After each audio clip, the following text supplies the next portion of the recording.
Next comes YouTube.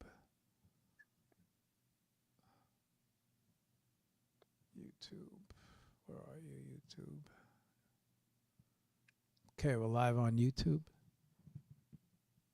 We'll go live on Instagram next. Okay, in 3, 2, 1. All right, we're live on Instagram. And then last but not least,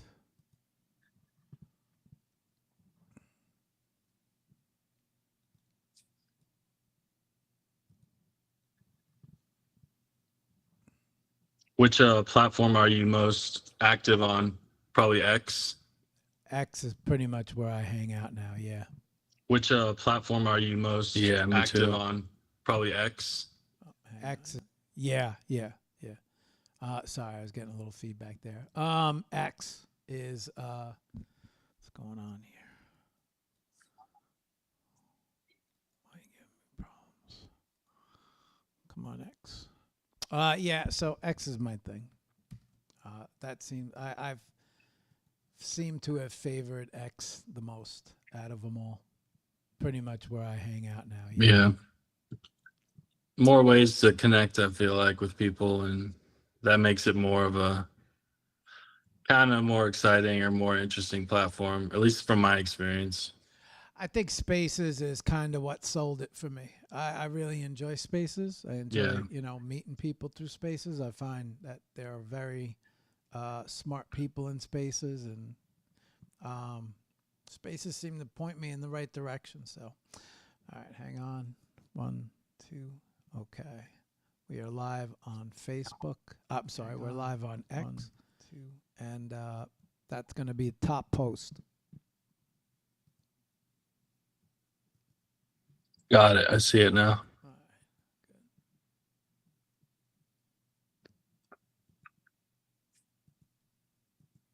Pin. And let's bring up the chats. There we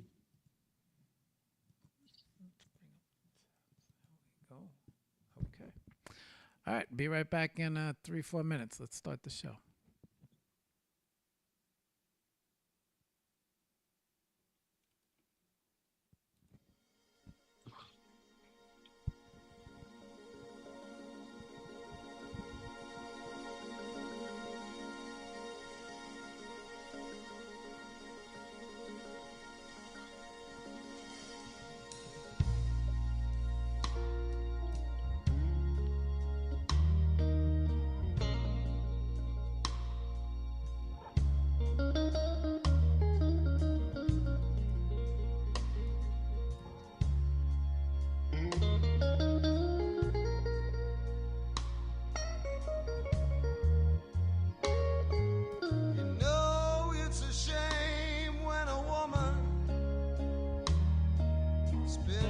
Time alone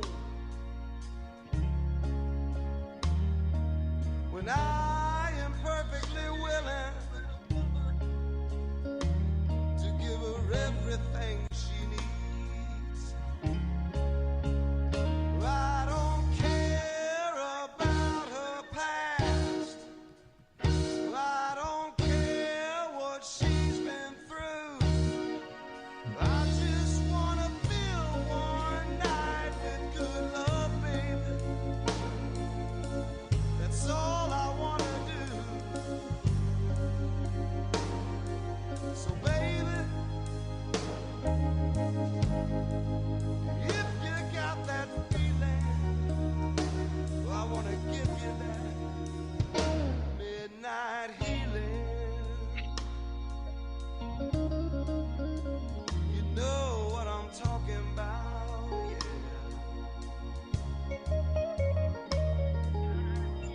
Just turn the lights down low. Come right on over here to me.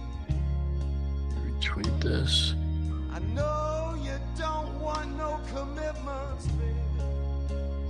I just wanna set your body free. I don't care what's going on in the night.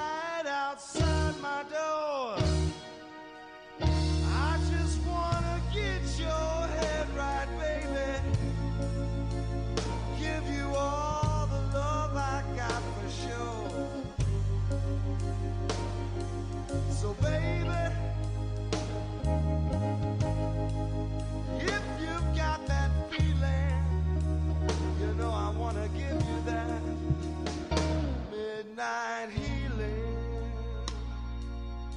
Oh, I just wanna make love to you all night long.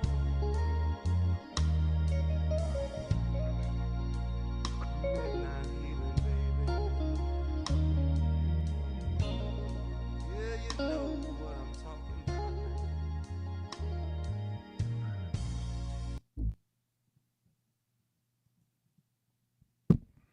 All right. What's good, everybody? Welcome to the show. Hello, everyone. Hello, Facebook. Hello, IG. Hello, X. Hello, YouTube. And last but not least, but hello, Twitch. Give me 1 second just to check audio, everyone. Big shout out to Big Money. Big happy birthday to Big Money today. Maybe he will jump in the box. I don't know. We'll see. Okay, let me just do a quick check on audio, quick check on buttons. Okay, audio works good. Audio works good. Okay, we got everything.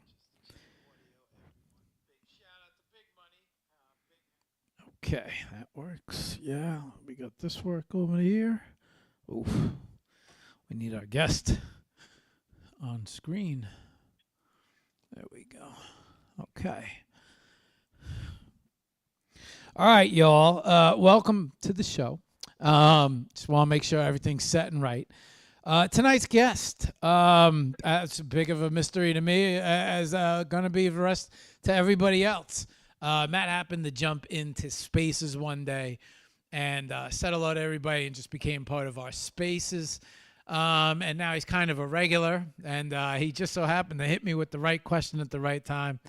He said, "What about the show?" I said, "Well, what about Monday?" He said, "Yes," and here he is.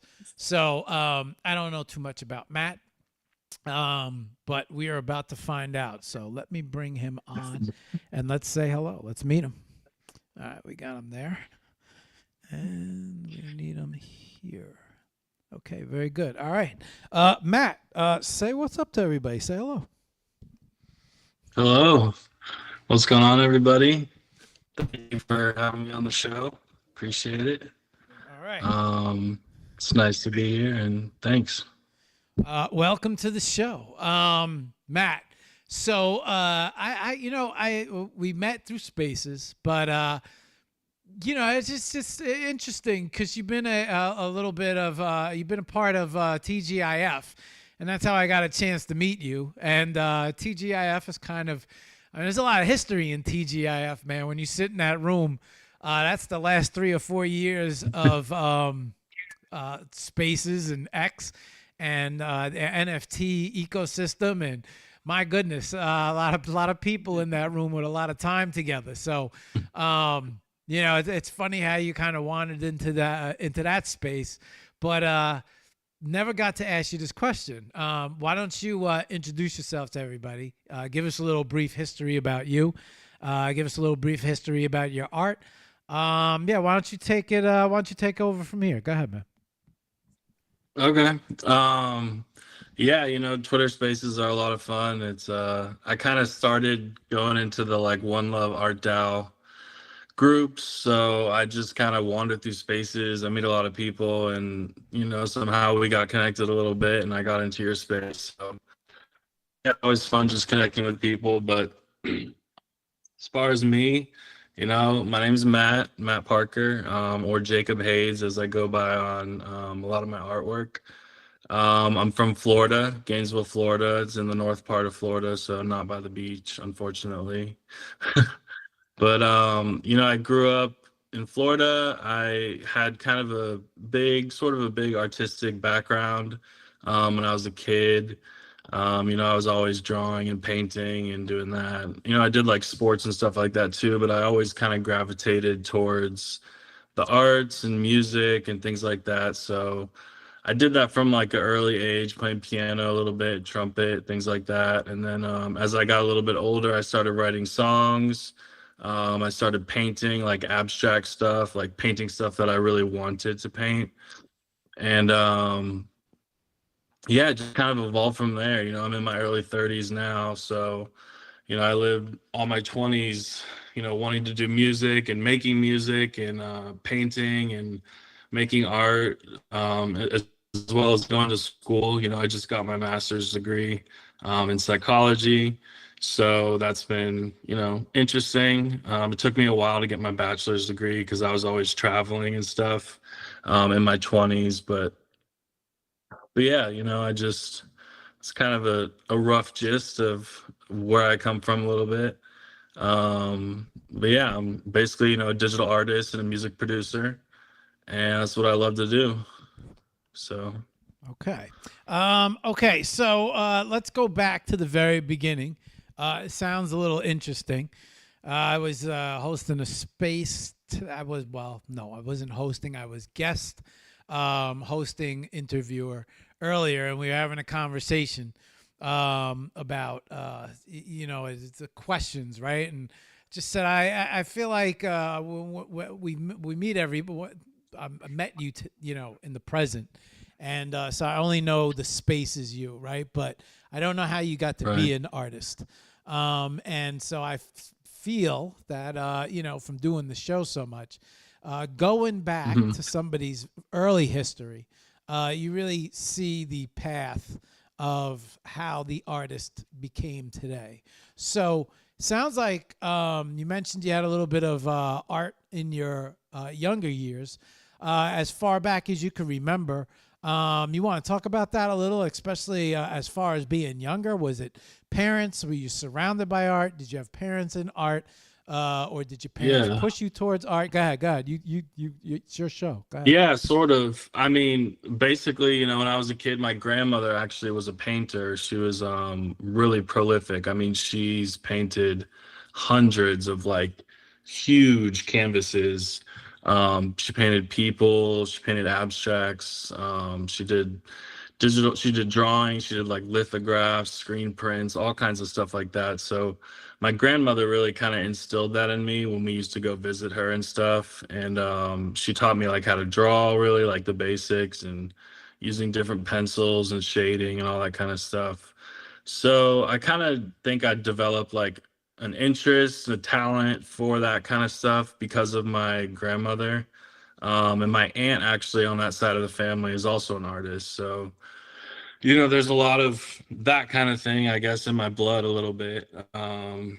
My mom also, she used to like paint our bedrooms and stuff, when we were kids, me and my brother. So that was kind of cool. She's pretty artistic, even though she wouldn't really say so herself. But yeah, and I mean, musically, there really isn't a lot of musical history in my family. It was just something I was kind of always drawn to when I was really young. I always wanted to sing and stuff as a kid. Like I was really loud as a kid and stuff. So I always wanted to do that. And I think we actually found out like, this is probably like 5 or 10 years ago, that like my great, great, great like grandparents on one side of my family, they were like traveling singers in Eastern Europe, like way back in like the 1800s or something, because we have this like photograph of them. So I thought that was kind of cool. So maybe I have some some like kind of ancestry of that, ability. So but yeah, I mean, as far as just really early on, it was kind of something that was like around me a lot, like the arts and music. And I was lucky that my parents like encouraged me to, pursue music and to be an artist and to, like just develop that talent and stuff and develop that craft. So I do feel like I'm lucky, like, especially as a kid. Yeah, you ain't kidding, especially with the fact of how many. Yeah, it's so just interesting, right? Because I was thinking about this today.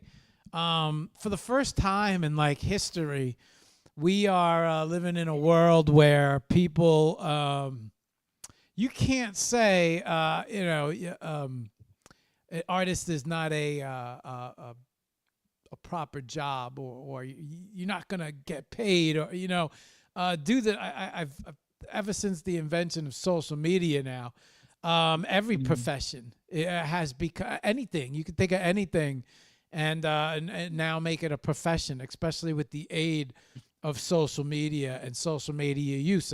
There's a guy who writes addresses and notes, happy birthday notes on potatoes now, and you could mail a potato Yeah. to your right. And these people are making millions with the aid of the internet and just creativity and videos.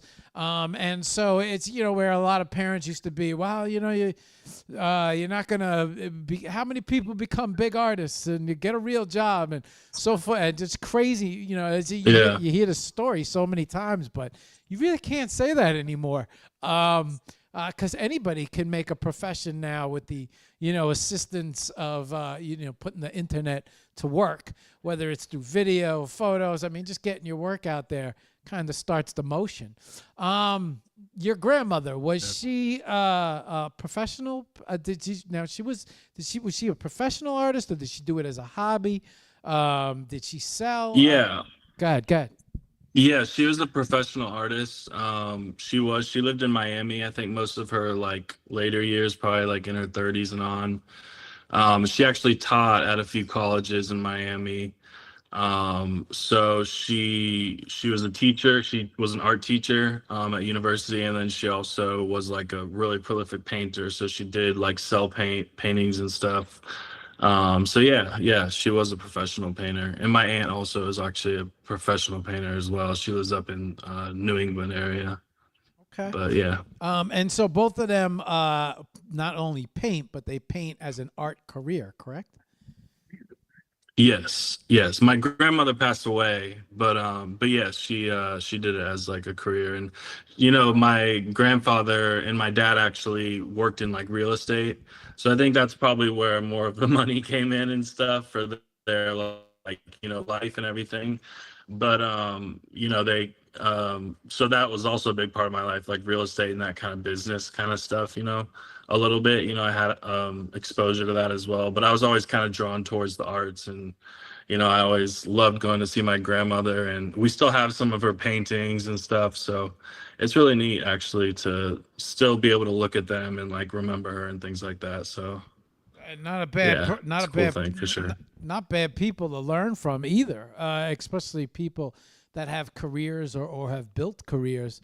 Your parents, you mentioned that they were, I was actually jumped my question a little bit, but you had mentioned that they were very supportive, and that's a little bit of a different story that we generally hear on the Hour of Power. But any classes did they, what type of influence did they have on you younger? I mean, obviously they were supportive of the arts, but did they push you into any classes or anything at that time? I mean, I think school mostly was like more important, like school and maybe becoming like more of a traditional like career path was probably more important, but they still like encouraged the arts and things like that. So they never really discouraged me. But now that I'm a little older and I feel like I'm more of like an artist, it is kind of like, I do feel like I'm kind of like a struggling artist sort of, so it's, it's like, it's still kind of iffy. My mom would have loved for me probably to become like a doctor, but I'm actually considering getting a PhD in the near future. I've been applying to schools, so I'm not like super linear in like what I want to do. I have tons of interests, and I try to just go through all of them and see what I like to do. And art is definitely one of them. Digital art, specifically, from the last couple of years, has been a big part of it. Painting, and then music as well. So, okay. Yeah. So, basic, pretty basic schooling, but art more from the family, art more from, relatives, with basic schooling. Right. A little bit further down the line, high school. Any art classes, anything that appealed, or did you now you mentioned that you're painting, you were drawing. Did you continue that art through through? Yeah, there was there's a period of time in high school for a couple years where I really didn't do a lot of like music. Excuse me. So in music and art actually. So it wasn't really until like my senior year that I kind of got back into it.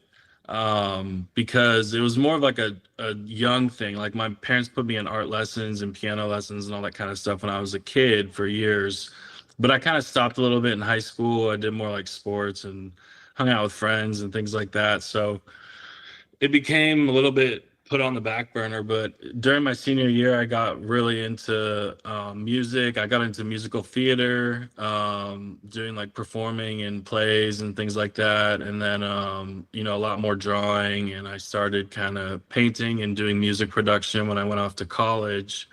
So that was kind of the starting point for me as far as like really wanting to do it myself and wanting it to be more of like a career or something like that. So, What but yeah, oh, go ahead, finish. no, go ahead, you go ahead. What so it's so they did music, I forgot you mentioned it earlier. But just mentioning it again, you brought it right back. Yeah, your parents' music classes, which seemed like they might have been almost, was it their choice or your choice? Yeah, and what inspired the music thing so much? Was there Yeah. anything that you could remember from? Yeah, I remember there were two teachers I had. You know, middle school, I had a teacher, Mr. Olson, who just like inspired me so much to play trumpet and to really kind of take it more seriously. I played trumpet for like 4 or 5 years in middle school and high school, and I actually became pretty good at it. But I did stop in high school and kind of transitioned more to playing guitar and piano and things like that. Just because of writing songs. Like I've written tons of songs, like over 100 or 200 songs at this point in my life. But he inspired me to just kind of like take music a little more seriously. And then I also had a teacher um, in high school, Miss Bruland, who she was my writing teacher, actually, like an English teacher. And she really inspired me to start writing a lot more. And that I think, and she taught me like how to write a lot better than, you know, I did before. So just like in high school, I think I learned how to do more like creative writing and things like that, which helped a lot later on with my songwriting and stuff like that. So, you know, I'm really grateful, you know, particularly to those two people, like, you know, in my childhood, like, you know, when you're developing and younger, you know, that helped me a lot to kind of, you know, just be inspired really to keep going and to do it and, you know, try to, you know, make it work. And if not make it work, at least keep it as something that's a big part of your life. So I'm really grateful for them, you know. What was the youngest you were when you completed your first song? When I did my first song, I was probably 17. Okay. I'm trying to remember. It might have been about a butterfly or something, like something weird. But the first song I ever recorded, actually, I recorded it with this guy Darren Newfer, who I've actually known since I was a really young kid, who's also a musician from Gainesville. He was in this band Less Than Jake. I don't know if you've heard of them, but we produced a song together. It was called Cartoon, and that was like the first song I ever really produced. And it actually turned out really well, and I put it on my first album when I was 24, and released my first album. So that was a cool experience too, getting to like record for the first time when I was like 18 and learning how to use the software and learning from other producers and stuff like that. So, What but software yeah, you the first song was Oh, go ahead. software I use Logic Pro. I haven't heard What? Sorry, what? You know, I haven't heard Logic Pro. Wow, it's been a long time since I've heard Logic Pro. Interesting. Yeah. Okay. So something that I did find very interesting as I was skimming through a lot of different writing, and you were sending me links and messages, and you know, links to check out a lot of different art.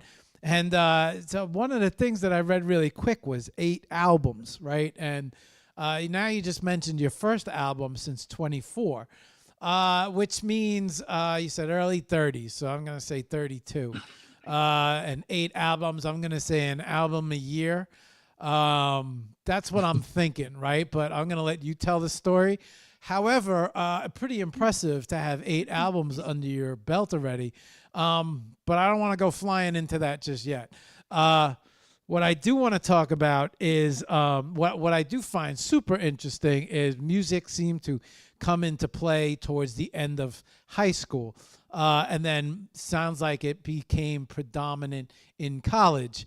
But in order to get a master's in psychology, which is very fascinating and very interesting because I was 3 credits away from minoring in psychology.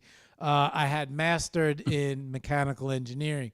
But I always said that if it wasn't engineering, I was going to fall back on psychology. But I came 3 credits shy of minoring in that.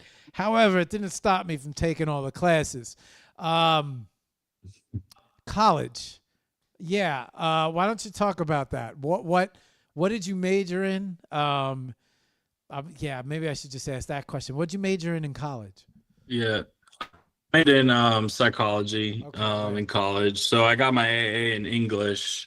And then I went on to I went to St. Leo University and I got my degree in psychology, and then I went on and got a master's. All right. So So that was kind of my I got questions here. uh-oh, you're gonna like quiz me or Oh something? yeah, no, well, I got all my psychology books right next to me, but the human mind Okay. has always I've always been fascinated with patterns, human patterns, right? Humans get into a pattern and they never get out of a pattern. It's just I find the psychology of the human brain very people watching very fascinating. How did you decide psychology, right? Like, because music, painting, art, all these things, but obviously not strong at this point. But you made the choice for psychology. How did that happen? How did you decide? How did you? Yeah, I mean, well, to be honest, like, there was there was a I went to actually a few different schools. I went to Elon University. I went to University of Florida. I was enrolled at NYU for a period of time. And actually Ringling College of Art. So I ended up kind of withdrawing from these schools at different points in my 20s because I was just so like kind of up and down of what I wanted to do. I wanted to travel like all the time. I would work and save up my money, and then I would just be off for like 3 or 4 months traveling around the United States, playing music, meeting people, doing whatever. So this kind of lasted for many years, and a lot of it was inspiration for my albums, the music and the songs that I've written. But as far as like psychology, I think it was something I kind of it was one of the options. I wanted to eventually get my degree. So I got it later when I was like 27. And it was kind of one of the options that I thought would be most interesting to me. So yeah, I think that's probably the main thing. It wasn't like it wasn't like a definitive, I want to be a mental health counselor or social worker or something like that. It was more just like, well, what am I interested in at this point? I want to get my degree. I know that my parents definitely want me to get my degree. So that was kind of my thinking at that time. All right. So if all else failed, psychologist was the plan, huh? Digging through people's minds. Very, very interesting. Dangerous too, especially if you know your psych. Traveling around, well, most people get that degree around 21, 22. They go straight through. You seem like you nailed it down a little later in life, which leaves a big gap. Leaves about, let's see, I'd say usually most people get out of high school around 17, 18. College 21, 22, right? So 18 to you got it later, 27, you said? 28? Yeah. Okay. 20, Now? 27, 28. So the traveling went on in those 10 years. What? Yeah. Yeah. What? Talk about that. Yeah, talk about that, man. What were you doing? Where were you Yeah. going? And what was going on during those 10 Basically, years? yeah, I mean, so it's kind of a mix of like being a little bit crazy and, you know, being actually like, you know, a little bit like going off the rocker a little bit. And then also just really wanting to like pursue my passions of like music and art. So, but yeah, I mean, basically I would just travel for like months on a time. I was actually homeless for a couple years in my 20s, like my late 20s, and Most artists luckily always are. enough I got a what? I said most artists always have a time period where they are. Yeah. So, you know, I traveled, I would stay at hostels. I met a really close friend of mine at a hostel when I was, you know, like 19. I first to California, Arizona, Louisiana, Georgia. I mean, I just stayed in all sorts of places. Florida, went down to Fort Lauderdale, you know, Atlanta, Los Angeles. So, you know, it's just I had the travel bug, or I had the wanting to do my own thing bug, like when I was during that age, you know. Now I'm a little more settled and I want to like establish more concrete kind of things and visions for myself. So I feel like, you know, I'm at a different place now, which I think everybody mostly feels like when you get into your 30s, it's a little bit different. But yeah, I definitely, you know, I felt, you know, like I just felt I wanted to up and go and do whatever I wanted, and I kind of did. Well, But yeah. yeah, you know, there's people who live in cities that really don't know anything past, you know, maybe an 8 or 10 block radius because they've never gone past that in their entire life, and they just know that area. People in suburb, people everywhere, you know, not many people get up and go and start exploring the unknown, right? So out of everything you was it were you any music during that time? Because it seems like right after you got out of high school, you maybe completed your first track, but then somewhere 24, right, first album, somewhere on the road you had to complete your first album. So, you know, during that time period, Yeah. and then also what were some of your favorite? Oh, okay. Hang on. You were always from Florida, yeah? Or Yeah. okay, Yeah, I was born in Florida and I pretty much grew up here. Yeah. okay. So returning back to Florida, but in between all of that, what were some of your favorite places that you had visited? And then also, music. I assume music was, and art, you mentioned arts, but music and arts were taking place during that time period. And then somehow you managed to squeak out an album. It sounds like maybe 6 years into traveling. So, which meant that you had to be working on an album while traveling. Now, I don't know if I have all that right, but I'll let you take all that and run with it. So go ahead. Yeah. Yeah. So you know, basically, yeah, I was writing songs all the time, especially in my early 20s. I mean, I wrote tons of songs. I basically wanted to be like, you know, the next Britney Spears or the next like Taylor Swift or something like that, you know, like someone who just wrote tons of songs, made albums. Like that's kind of like what I wanted to do and what I thought I was gonna like do, you know, like travel, go on tour and things like that. But you know, the first album that I made, it took, you know, I kind of wish I made it earlier, but I'm glad I made it at like 24 because I got to do the whole thing myself, really. You know, like there were a couple songs that I had worked with producers on and I had learned from other producers, but most of the songs I produced and wrote and sang myself. So, you know, it was just something that I basically compiled all the songs that I had written from like the age of 17 to 23, and then I picked like the best 9 songs that I had, and then I recorded those in my home studio that I had set up, apartment in Gainesville, Florida. And I recorded that album, and I just basically released it, online. And nothing much really came from it because I wasn't really performing that much. But it was exciting to have it done, and it was basically like a piece of artwork for me, like an album, a composition. It's something that I still have, like backed up on my hard drives and stuff like that. That I plan on releasing it again at some point, like maybe if I start a record label or get some sort of publishing deal or something like that. I would love to put it out again, as well as my other albums. I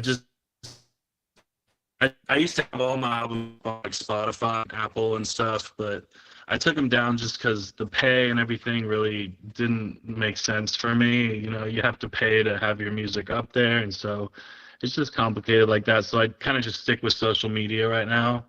And I've found that kind of works for me, just, to share to people that I meet, share to people who follow me, and, people like you, people that I meet and collaborate with and things like that. So, but yeah, that first album was really inspired by those travels and the songs that I wrote, early on in my, singer-songwriter kind of deal. What Yeah. what type of so I'm gonna ask you, what type of genre of songs? Yeah, so that first album was kind of like, I don't know if you've heard of ska music, but it's kind of like, it was kind of a mix of like reggae, pop, a little bit of ska, electronic, dance. I grew up in Florida, so I listened to, a lot of that kind of like Southern California, like Sublime kind of music, and then like UB40. And then like in Gainesville, there was kind of a big ska scene. So that kind of style, sort of like funk, even, like Darren Newford's Less Than Jake band, like Dave Matthews Band. I think those were kind of early inspirations for me a little bit, growing up and at that age at least. So I think there's a little bit of those influences for sure, but it's definitely rooted in like pop kind of singer-songwriter style. But I added like, production elements and things like that to make it unique, or hopefully unique. What was some of the more interesting, inspiring places that you had visited? Yeah, so, I was really inspired. I guess I was sort of inspired by California and the places I went there. I went to San Francisco and Los Angeles and, up to like, the, Woodland Hills, kind of northern Los Angeles area, Malibu. Especially when I was homeless, I spent a lot of time in those areas, by the beach a lot. So, I was inspired looking back. Like now at this point, I'm kind of like, I don't know if I want to go back to LA, or I don't know if I want to go back to California. It's kind of, a crazy place. But, yeah, all my travels really, when I was younger, a lot younger, I went on a lot of like family vacations. We went to like, we went all over. We've been to like Mexico. We went sailing in the British Virgin Islands. I've been to, like Spain and France, Hawaii. And I actually traveled to Thailand with a friend during my senior year of high school, which was really neat. So I guess all those places kind of inspired me, but for writing songs, I guess like artistically, I'm more inspired by like relationships and things like that. So, people or girls, whatever that like I dated and stuff, I write songs about that. But just stuff like that. So Okay. yeah. All right.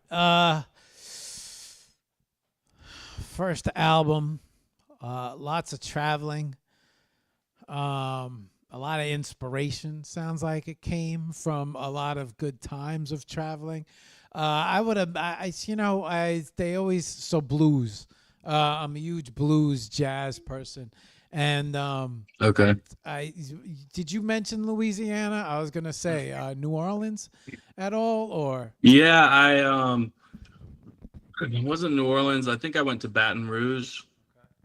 area. I had a friend that went to college there, and I kind of stayed there in that area for a couple weeks. Um, but yeah, we were kind of, doing hallucinogenic kind of drugs and stuff like that. Like we got into that, like mushrooms, kind of stuff like that. So that was also of my early 20s as well. But yeah, I never really got into like music scenes in cities where I would be like playing or performing. It was more just like traveling for the sake of traveling and meeting people. And you know, I had my guitar a lot of the times, and I would play kind of like everywhere I went, but I wasn't really like in clubs or anything like that. I was more like on the street corner or something, like playing my guitar or outside my car, like playing guitar, busking places and things like that. Every once in a while, I would play open mic nights at different places that I would find. But yeah, I mean, I actually played a lot of jazz and blues when I played trumpet in middle school. So I was in the jazz band. So that was a lot of fun. I loved that. And I love that style of music as well. So there's definitely, I think, probably that kind of inspiration as well in some of my music. So yeah, thank you for asking that. Yeah, man. There's nothing like I don't know. There's just something about the blues, man. It's got this sexiness to it. Um, okay, 24. What are we missing? We're missing about 8 years now. Want to talk a little bit about it? Well, after the first album. Well, you know what? I do got one more question. Was there any physical art taking place during this time period, or was You it know, just I really started painting. I started painting abstract art when I was about 22. I don't really know why. I remember I used to like smoke a lot of weed at my apartment, and I would just kind of either make music, write music. This was like in school, in my undergraduate degree. And I would just kind of like smoke weed and write music. And eventually I kind of got into painting, and I would just listen to music and paint like all day, and it was relaxing, enjoyable. So that's kind of when my abstract painting started, just before that album. And I've kind of continued on with that since then, and it's shifted a little bit, but it's definitely been something that I've done for a long time. Yeah. okay? After now, let's move past 24. I would imagine that it sounded like the traveling started maybe settling down a little bit. You life experience. A lot of life experience comes from traveling, to see the way others live, to experience all sorts of different places to live. I have often felt that. How do you know what's right for you unless you see cars? How do you know what car to buy if you don't test drive them all? How do you know where you're going to really thrive in life if you don't see 20, 30 different places? How do you Mhm. know? It's just, these are things that often I feel like, you talk to a lot of people who move down south, right? And well, the first question I always ask them is, I was talking to my friend Pete, who moved out to San Diego, and the first question I always ask is, you ever miss, you ever miss New York? Or you ever, and you know what they always say, man, I have never thought, I don't miss cold weather. I don't, and I've often said that the human body is built for warm weather. The human body Mhm. thrives in warmer climates. As humans, I think we've all migrated to all sorts of different temperatures. But I've always felt like, we weren't born with a fur coat, right? We needed to invent clothes, and so that tells me that the human body, you drop it in a colder climate, it's going to have difficulty surviving. However, if the human body was to just be in a warmer climate, it obviously thrives. We're plants, we like sunlight, things of that nature. So a lot of times I've often felt that if you live in a colder climate, when it goes from warm to cold. A lot of people stay inside. They don't get sun. Depression strikes. And then right around February, March, April, when the sun starts coming back out, people start coming back out. Oh my God, I put on weight over the winter. I feel like shit. I got to work out this, right? But the ups and downs of seasons have an effect on the human body and the human mentality. So when you travel and you learn that there are other places on the planet that tend to have a nicer temperature where you can thrive all year around. So one of these places happened to be Florida. I feel that you get a lot more out of your year than you would cold, warm, right? There's an imbalance there that I think creates an imbalance in a person's life and their mentality. Whereas if they lived in a climate that kind of stayed balanced in temperature wise, I feel like you get a lot more done, right? You don't warm up and then get thrown. I can't. For a photographer, I like to shoot outside. I can't for 6 months of the year. It's because people get cold. Models get cold. Nobody wants it, right? So there's an effect on my art when things get colder, which, you stay inside, let me paint, let me do this. But you can't get as much done as you would like to get done. And so by traveling, you open your mind up. You see a lot of different climates, a lot of different cultures, a lot of different people, a lot of different thinking, mindsets. So you open yourself up to a lot more, which then I think allows you to say, you know what, these places, I feel like I can thrive in these places, and these places, I don't belong there. Did you ever experience anything like that with all your travels? And, because it just, go ahead. I'll let you go ahead. Take it. Yeah, I mean, I kind of, early on, the first time I kind of went out to California, I road tripped out there.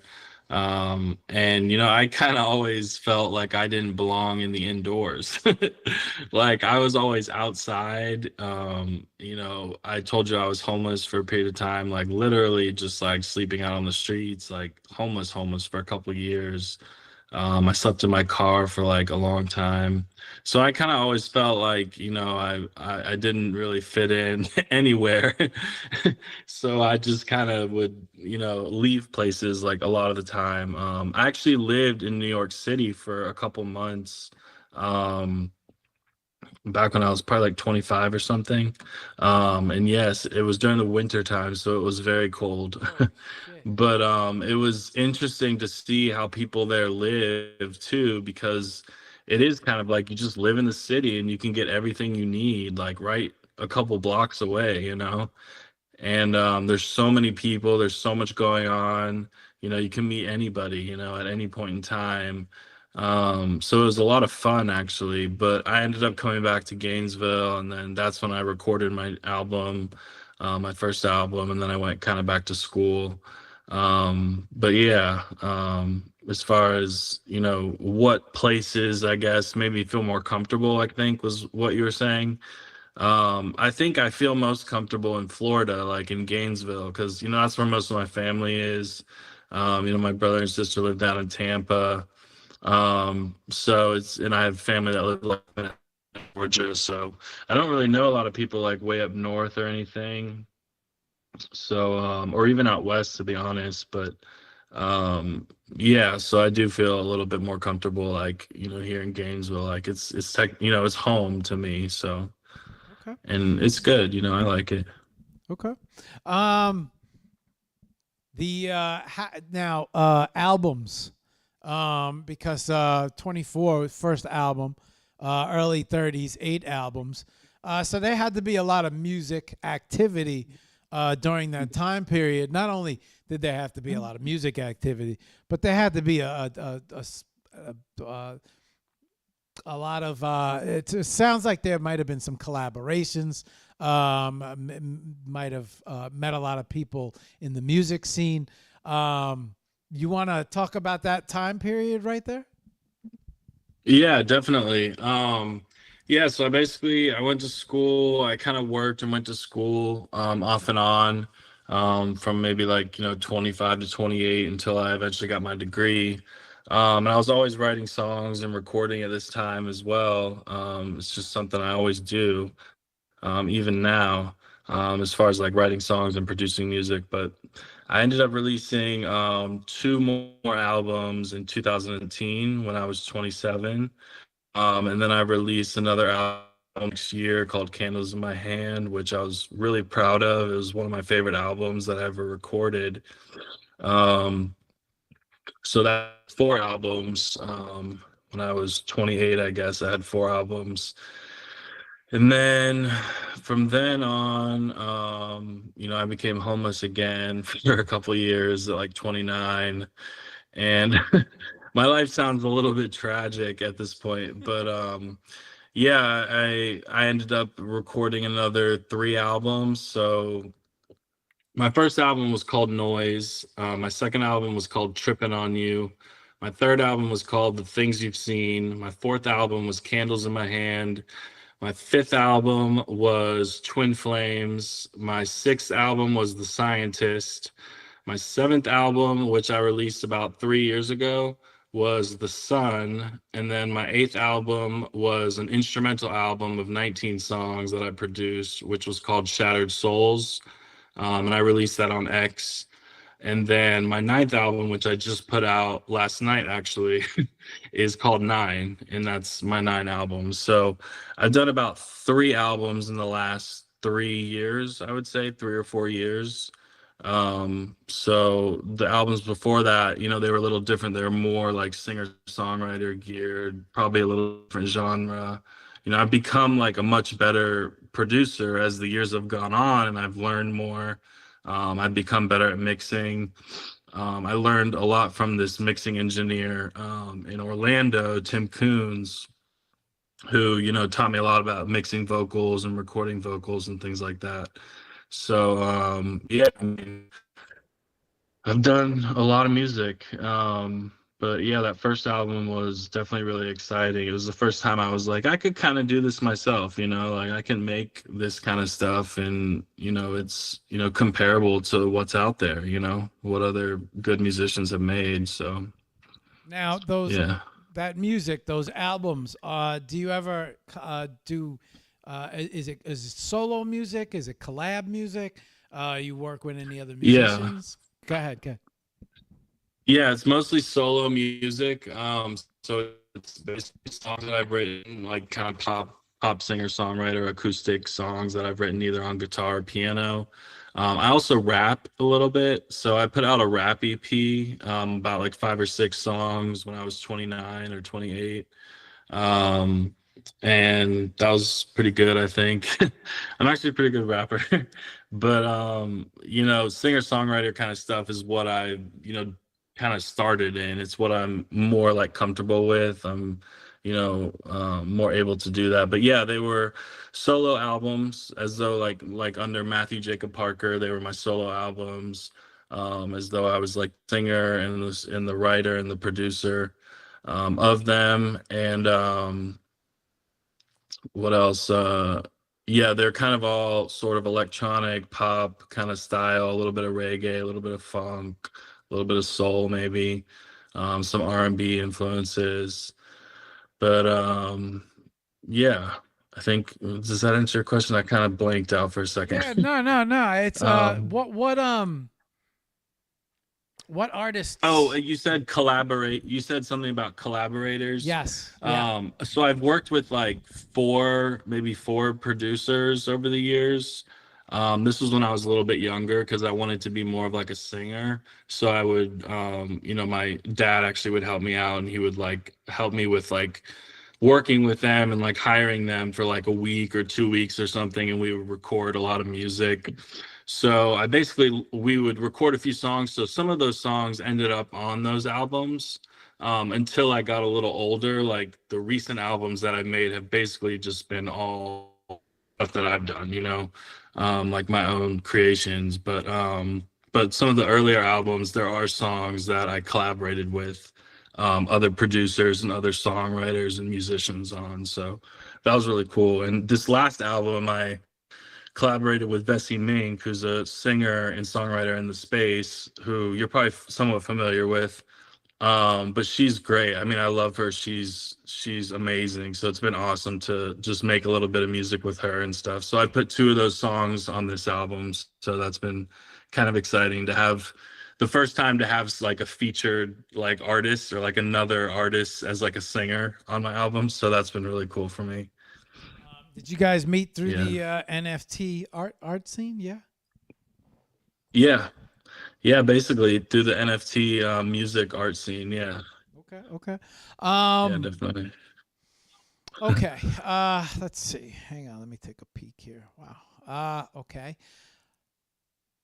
What Well, that's all right. So you have the music background, and then you have the music production. What is? Maybe you can define what is you producer on the track. What does that mean in terms of what do you create the song? Are you the one in charge of mixing, mastering, voice, vocals, bringing it together? What does a producer do exactly? Yeah, so a producer, I mean, as far as I know, a producer basically puts it all together. What I think, I've become good at over the years is mixing a lot. So I'm pretty good at mixing, recording, and then so this last 2 albums that I made, I mastered myself. So yeah, I've basically wrote the songs, I sang, did harmonies if any of the songs had harmonies, and then I mixed it. But yeah, it's basically, a lot of them also have samples. So I've used them like Logic Pro X. I used to use Reason back in the day, software to do like drums and stuff, but now I mostly use a lot of samples and make more like electronic kind of style. Um, I would love to, one song on this last album was a collaboration with a bunch of musicians through X. So there's like 6 other musicians who sent me files of like guitar, drum, bass. And so I basically mixed it all and, produced it and then mastered it and yeah, and added some harmonies and stuff. So I was kind of proud of that. It was exciting for me to do. It was kind of an accomplishment because I haven't really done something exactly like that. It's always just been me being in like complete control of like all aspects of creating the music, which I like. I mean, that's like what artists do, they feel that kind of pride for what they do. So it's always kind of been like that. So this has been a little bit different, but it's been exciting still. So shit,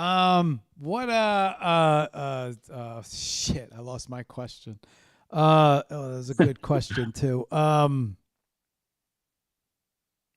on, Mark. What was that question? All right, never mind. The abstract art. Was that? Oh, I know what that. I remember now. But we'll continue with this. The abstract art. Now you're still. Has that continued, or has any other art continued besides the music? Because it sounds like a lot of focus has been on the music. But yeah, do you want to talk about anything else that's been taking place in the background? Yeah, so I put out a couple collections on Object, NFT collections of digital art. Hang on. What? Hang on. I should have asked the other question first when I remembered it right away. NFTs. Before you talk about Object, NFTs. How did you learn about them? How did you find out about art, digital art? Yeah, how did you end up in spaces on X, on Twitter? Because it seems like to me you're very IG heavy. But how did you? Yeah. How did that? How did the awakening happen? Yeah, as far as getting into Web3 kind of thing. It kind of started with Twitter, a little bit, going into spaces and learning. But also, I did kind of a lot of graphic design and a lot of art, digital art that I always just kind of did like on my iPad, and also abstract painting. And I would like take pictures of them. And then sometime recently I've been like, turning stuff into GIF art. But it basically came about, I just kind of found out that you can sell digital assets, like you can sell digital art instead of selling like just prints or like selling like a physical painting or a canvas of something that you made. So I found out that you can sell it digitally, and there are people who collect it and people who buy, and like they spend a good amount of money, or sometimes they spend a good amount of money on like digital art and they like to collect it. So I was like, whoa, this is kind of wild that you can actually do this, and that there's other artists out there who've become successful with it.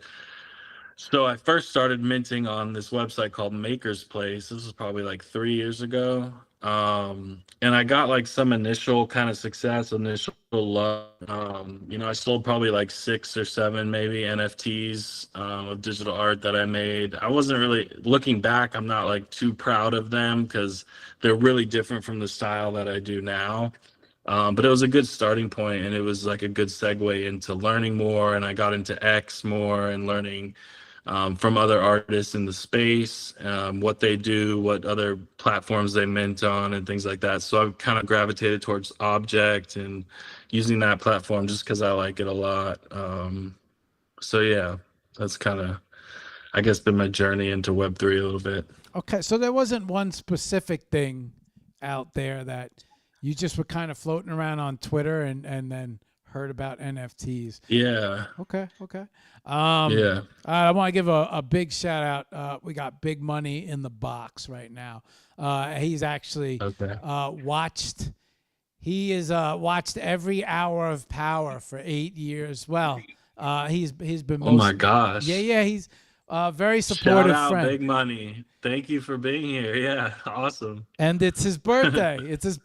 So it's we're cool. wishing him a big happy birthday on the Hour of Power. As soon as you get back, gotta make your way to the studio, do a happy birthday fire. But I'll be seeing you towards the end of this week. Just wanted to give him a special shout out because it's his birthday today, and he has been a big reason why the Hour of Power has actually made it to 8 years. He's always he was always very supportive. Well, actually, we'll be starting our 9th year, isn't it? March, April. Yeah, we the Hour of Power started in March, I think. Holy shit, this might be 9 years. We might be on our 9th years. All right, Big Money. Just wanted to get that out there for you because you've always been very supportive of the show. So I wanted to give you a special happy birthday. Okay, where were we? The music. And back to let's get back to the art and the music. Albums. Right? It's 8 albums. Okay, where was I? I don't want to get it. Okay. NFT, Web3, art sales, digital sales. You found out about this. Now, you mentioned Maker's Place. And not only did you mention Maker's Place, but that sounds like, what was it, 2022? Yeah. I think about that time. Okay. Very hot time period. 2021, 2021, 22. In that little window of a lot of things, a lot of art was selling. So if you put up your art, a lot of people, it would sell. A lot of people made really good sales during that time period. You got a chance to see. You didn't hesitate. You jumped right in. Most people were trying to figure things out. Sounds like you figured it out, jumped right in, made some sales. Congratulations for that. Object, and then interesting, Tezos, a Tezos-based platform. Have you tried? Have you tried Skirpy yet at all? No, I haven't. I've heard about it, and a friend in the space, Chaz, sent me a link. I wasn't able to open it the other day, but I'm gonna try again and see if I can use it because I think it's only invite only right now. Okay. But I do want to get on there and see if I can make. I'm so bullish on Object. Okay. Just love the platform. Object. I wish they would curate me. Object was a No, go ahead. great Object is so there's the thing about Object, right? It always seems to weather the storm. Sites come and go, but Object seems there's a lot of activity on Object because of the Tezos reason specifically. Tezos keeps things relatively easy gas fees, very cheap, and it's so Tezos has been staying alive through. I'm sorry, Object has been staying alive through this entire time where Maker's Place has gone down. Quite a few known origin. People loved known origin. People loved Maker's Place, and these sites have a hard time staying alive. And Right. so, here's Object chugging along. With Object, now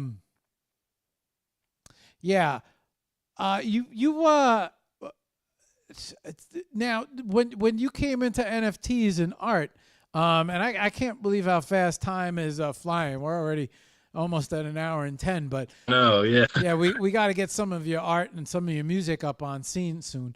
So that's coming. But the NFT scene and the art and posting, and it seems like, especially with Object, you didn't choose to do just tracks or songs, but you chose to. It seems like you got into digital art a little bit. You also added tracks behind the digital art.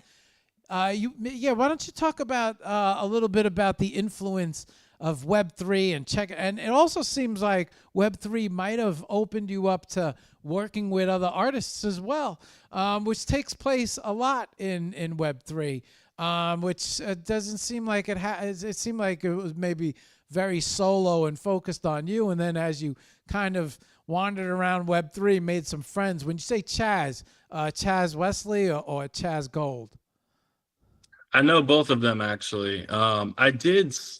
I was gonna collaborate with Chaz Gold. I don't know what happened. I may have forgotten about it.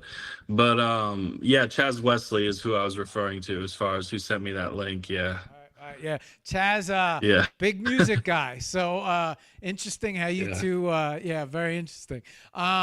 Shout out to Chaz as well. I got a chance. Chaz was on the Skirpy Space earlier. Chaz was on the show, I think maybe 2-3 months ago. I had an awesome show. Actually showed his home studio and big, very big in the music. Does a lot of music collabs with different artists.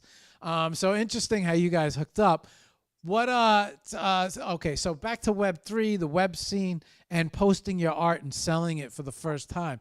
Must have had a pretty strong influence on you. What were the thoughts and the feelings when you saw how everything was working for the first time?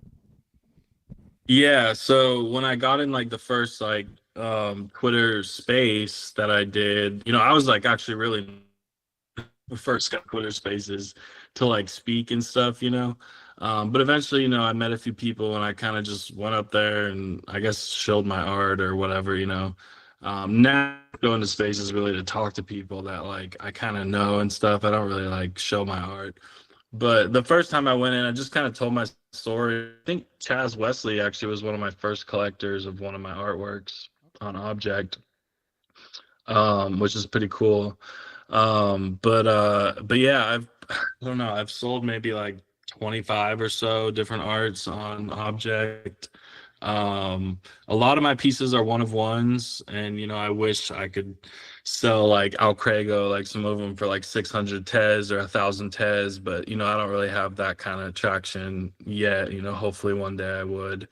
So it's more just like a hobby that I do for fun, collecting other people's artwork, allowing friends and stuff to collect my artwork. But it's been really cool. It's a fun game. It's enjoyable. I just do it really because I'm an artist and I love making art. I love making GIF art. I love photography. A lot of it, most of it now is black and white kind of photography, GIF art, drawings, digital drawings that I make, or paintings that I take pictures of and then repurpose into digital art. And I use all kinds of different tools and stuff to make it. But yeah, it's been fun. It's enjoyable. You Oh, know, no, I love it. I kind of noticed, and you know what I'm gonna do? I'm gonna start heading over to the desk. Let's head over there and start bringing up some of this awesome art that we're talking about, and let's start showing people. But through our conversation, I kind of noticed that, and through looking through the links and checking out Object, I kind of noticed that the focus was more on wasn't necessarily tracks, right? You seem to incorporate a lot of different art. I'm gonna assume that the music behind the art was more was you, right?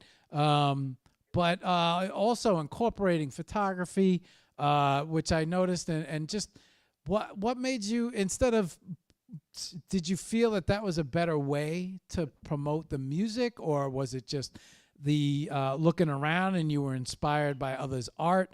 How did you get into? Yeah. Yeah, go ahead, go ahead.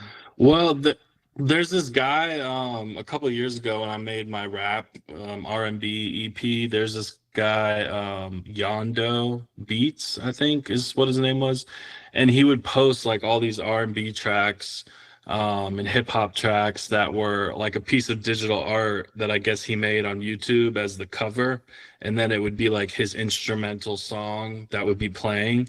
So I thought it was really cool, like to have like a piece of artwork that you made and then also the music that you made. Like as a producer and an artist, I think it showcases like what you like, what you do, what your vibe is. So I just think it's a great way to, music videos obviously for artists are a huge thing. So lyric videos, music videos, and having like an album cover that corresponds with the music is more visually and appealing, and it's more interesting, online, on YouTube or X or whatever to look at and to listen to that way. So yeah, I started incorporating, my album covers and stuff as digital artwork with my music. Okay. So in a way, in sort of in a way, you were using the art, the NFT art, in a way, your tracks behind them to promote your sound, and get them out there a little Yeah. bit. Okay, yeah. Yeah. Smart, especially with a lot of people with views. I'm just opening up some of your links right now, so give me a second while I do that. I'm going to open up. All right. I have your website up. I'm going to open up your object next, bring that up. And then just going through some of your links right now. Here we go. Let's get back to here. Let's see. Okay, I got your object link up, and then your most recent collection. This is X, I think, right? Okay, so this is the link from X. So let's duplicate that. Let's bring that over here. Talk about, for a second while I'm loading all of these links up, maybe you want to share and talk a little bit about your thoughts on Web3. And now you haven't left, and you've only become more prominent, and you've only decided to meet more and more people and continue to work. And it also seems like it has become a bit of an inspiration to create your art as well. So what are your thoughts as far as Web3 and NFTs? I mean, you haven't bailed, so I would imagine that you see some relatively, so it's unlike where you took your songs off from paying, right, because it didn't make sense to you. Here you're continuing the charge forward. So yeah, thoughts on the NFT world. Yeah. I think there's two parts to it. One thing I love about like Twitter and NFT world and Web3 is just connecting with people from all over the world, like especially like people in Russia and Iran who don't really have the same kind of access to, certain things or products or services or websites or whatever that we might have access to in America. It's interesting to see how they've used Web3 to kind of be able to start their own kind of artistic journey and things like that.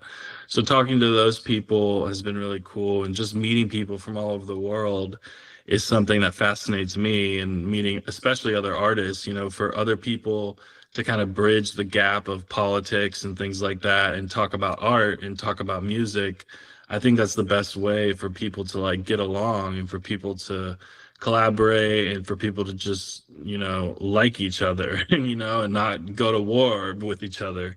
So I love that aspect about it. And you know, as far as NFTs, you know, people sometimes say like NFTs are dead, but you know, there's still a lot of digital artists out there who have become successful and who are successful. So there's that to be said. And I think, you know, in the future, in the next 5 or 10 years or so, physical art, like art galleries, are going to continue to support NFT artists, and they're going to continue to incorporate NFTs and incorporate, you know, the digital aspects of, you know, the artist's life. So I think it's here to stay, you know, in some ways, the blockchain and that kind of technology, people building on it, people supporting digital assets. I think, you know, there's definitely cryptocurrency in general is becoming so much more prominent just like use cases in people's lives. So yeah, I mean, you know, I don't see myself going anywhere. Everyone takes a couple weeks here and there from Twitter and whatever, but you know, it's always fun to come back and just connect with people. Okay. All right. I think we're ready to go. Interesting how you talk about meeting everyone from all around the world. And here you are, right, world traveling, talking about how much fun you're having, meeting everyone all around the world. And now Spaces has kind of Spaces and X and NFT art. Brought that world to me. Is that crazy? Is that Yeah. So I am resonating right now with everything you're saying because I enjoy traveling, and I enjoy other cultures, seeing other things, meeting other people all around the world. And one of the things that really I loved about Spaces was the fact that the whole world was in Spaces, whether using VPNs or not. A lot, you know, you got Russians in there, like you said, Iranians in there, Indians in there. You got Spanish, South America. You got America. People from UK. Africa. Yeah, everywhere. Yeah. The whole world is sitting in Spaces, and here you are having a space, making friends with somebody from, you know, like you said, Africa, or it's just somebody. Hey, what's up? What's happening? Where are you from? So it's interesting how people who love to travel and love to meet people have all ended up in Spaces, meeting people from everywhere around the world, right? Yeah. So it's nuts, because I've met some of the greatest people in life that I've met in Spaces, and I've still yet to meet them, where in life I would meet somebody and be like, hey, what's up? Let's hang out. But my friends now, you know, from Uruguay, Romania, you know, Colombia, it's not as easy to meet these people, but yet every day you get on Spaces and you talk to them like they're your best friends.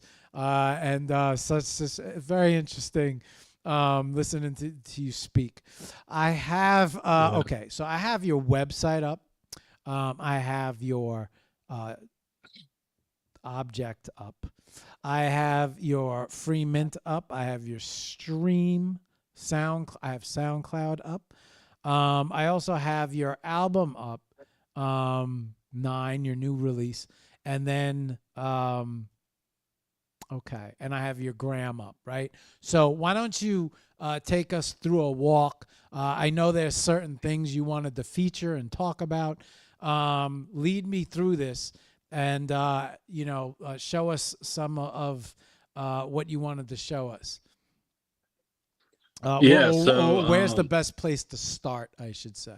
Yeah, so maybe start with the I guess the Jacob collection, and then we can go into the album maybe. Okay. So the Jacob collection is it's basically just a collection of digital art that I made It's all black and white art. Some of it's GIF art, some of it's photography, some of it's drawings or paintings that I've turned into digital art. Um, and it's just a variety, you know, it's kind of become my style to, I feel like it's all, you know, cohesive. So I'm kind of proud of it. It's all very similar in style. It has its own aesthetic to it, and I'm proud of it. You know, I just like how it looks. I like how it makes me feel. It's kind of dark art a little bit. It's kind of a little bit edgy to it. It's got a vibe to it, and I don't know. It's just kind of art that I like making now. So it's been fun to have that as like a solid collection that I made and that I can keep minting into it. So as I make more art, you know, the last few weeks, the last couple months, I've been minting into it. I think I released it last year. Um, and Jacob's my middle name, so I kind of go by like Jacob Hades on digital art kind of stuff. But I also have a collection before that, the Matthew collection, where it's a little bit more personal and has more stuff like about me, but also just like graphic design stuff, digital art stuff. So they're both similar, but they just have kind of a different vibe to them. So that's the Jacob collection. It's just, you know, basically like my style these days. And I have a few more collections before that of different kind of art. You know, I use Dolly 3 a lot, ChatGPT to make AI art sometimes, and sometimes I mix my AI art with, you know, other stuff like photography and stuff that I've made. So that's been really fun too. You know, just editing and like Procreate, editing in Photoshop, editing and GIF maker apps, and you know, InShot and CapCut and all that kind of stuff to make videos. And it's just been fun. I enjoy doing all that kind of stuff, making visually, you know, striking or visually appealing, you know, entertainment or media, digital art, whatever it is. I like doing that kind of stuff. So yeah, I think that's kind of the gist of that collection. And what it is for me. You know, I don't know what I could say that it's inspired from. um but it's just it's probably a lot of it's inspired from other digital artists um in the past that I've seen on like Twitter and on, you know, Super Rare, on Object or on Foundation or whatever. So so yeah, it's probably inspired a lot by that too. What so I opened up the created tab and I brought up everything while you were talking, just kind of flicking through different pieces of art. Your style seems to have favored black and white, and interesting, especially for someone who paints abstract and explores colors. How did how did how did this style develop? It sounds like you have a lot of different ways that you create. Um, you know, your style can go from a maybe an AI piece to almost. I don't know. Would you consider this? Would some of this be called glitch art? I don't know. Yeah. Okay. Okay. Yeah, some of it would be So, do you favor glitch? You know, is what are your thoughts as far as when you're creating? How do you draw the yeah. art? Yeah, I try to self curate as much as I can. So I make tons of art, like, you know, most artists, and tons of music. But, you know, recently in the last few years, I've been trying to like really just put out stuff that I personally resonate with or that I really like and think is cohesive with what I'm doing at the moment. So when I make GIF art, you know, I make tons of GIF arts, but it's sometimes it's like there's only a few that I really like or that I think are like aesthetically like appealing, or that I want to put out there. So, but yeah, it is glitch art. It's like glitch art, sort of animation, but not really. It's more glitch art. Yeah, that's probably a good term to describe the moving art that I make. And I use different tools to create it, different apps, different software programs. So yeah, it's You been fun to learn about that. maybe we want to talk a little bit about that. I mean, I know you mentioned it once or twice, but what's your process when you're creating? What programs do you favor when you're creating? Yeah, so I mean, I edit photos all the time in like Snapseed. It's not hard to make a photo black and white, but I make them, I adjust, all sorts of things. Like I adjust the contrast, I adjust, brightness levels, I adjust shadow levels, stuff like that. And then, for all the pictures that I make or images that I make, and then when I put them together in like a for glitch, then they resonate. It's basically a play on, light and dark and black and white, and they, intermix with each other to make it whatever it is. But sometimes I use Procreate, to draw. I think I had a couple pieces in the Jacob collection, trying to find it, that were just basically hand drawn, like thick spider webs, and there's another one that's basically like a black hole with a bunch of white around it. That was just basically drawings in Procreate. And then, sometimes I will edit in, or I don't know, I use the Lumen, was another app that I used to use. So I made art in the Lumen app. I think it was full color, and then I kind of made it turn into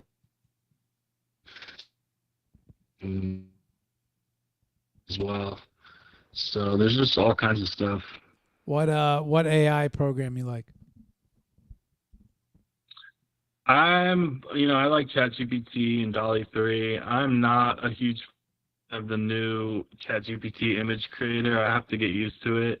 It's making all sorts of aspect ratios for me. I was, used to using 16:9 aspect ratios in Dolly 3, and now it's kind of thrown a curveball, so I have to kind of play around with it. So I really haven't, toyed with that anytime recently, although I know it's been out there for like a week or so. But that's pretty much what I use. I've used a few of the other ones, but not really extensively. Have you messed around with Grok at all? A little bit. How you like it? It's all right. It's it does its thing. I tend to think that Grok is pretty good. I mean, I should use some other. I have used Chat GPT, but I haven't really pushed it. I was kind of Yeah. curious with Grok, how far you push it, if you'll get the truth out of it. And I tend to find that Grok is pretty accurate, where some of the other AIs, Yeah. I don't know what road they're wandering down, but they didn't kind of respond the way that I have obviously have explored AI with knowing the facts. And so when you ask AI a factual question, that's kind of where I start with AI programs, right?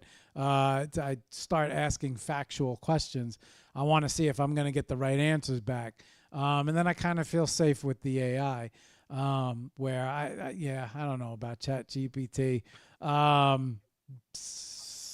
I'd probably have to play Yeah, basically I used it intermixed with Dolly 3, so I'll make prompts and stuff in ChatGPT and then, refine them or something and then put them into Dolly 3.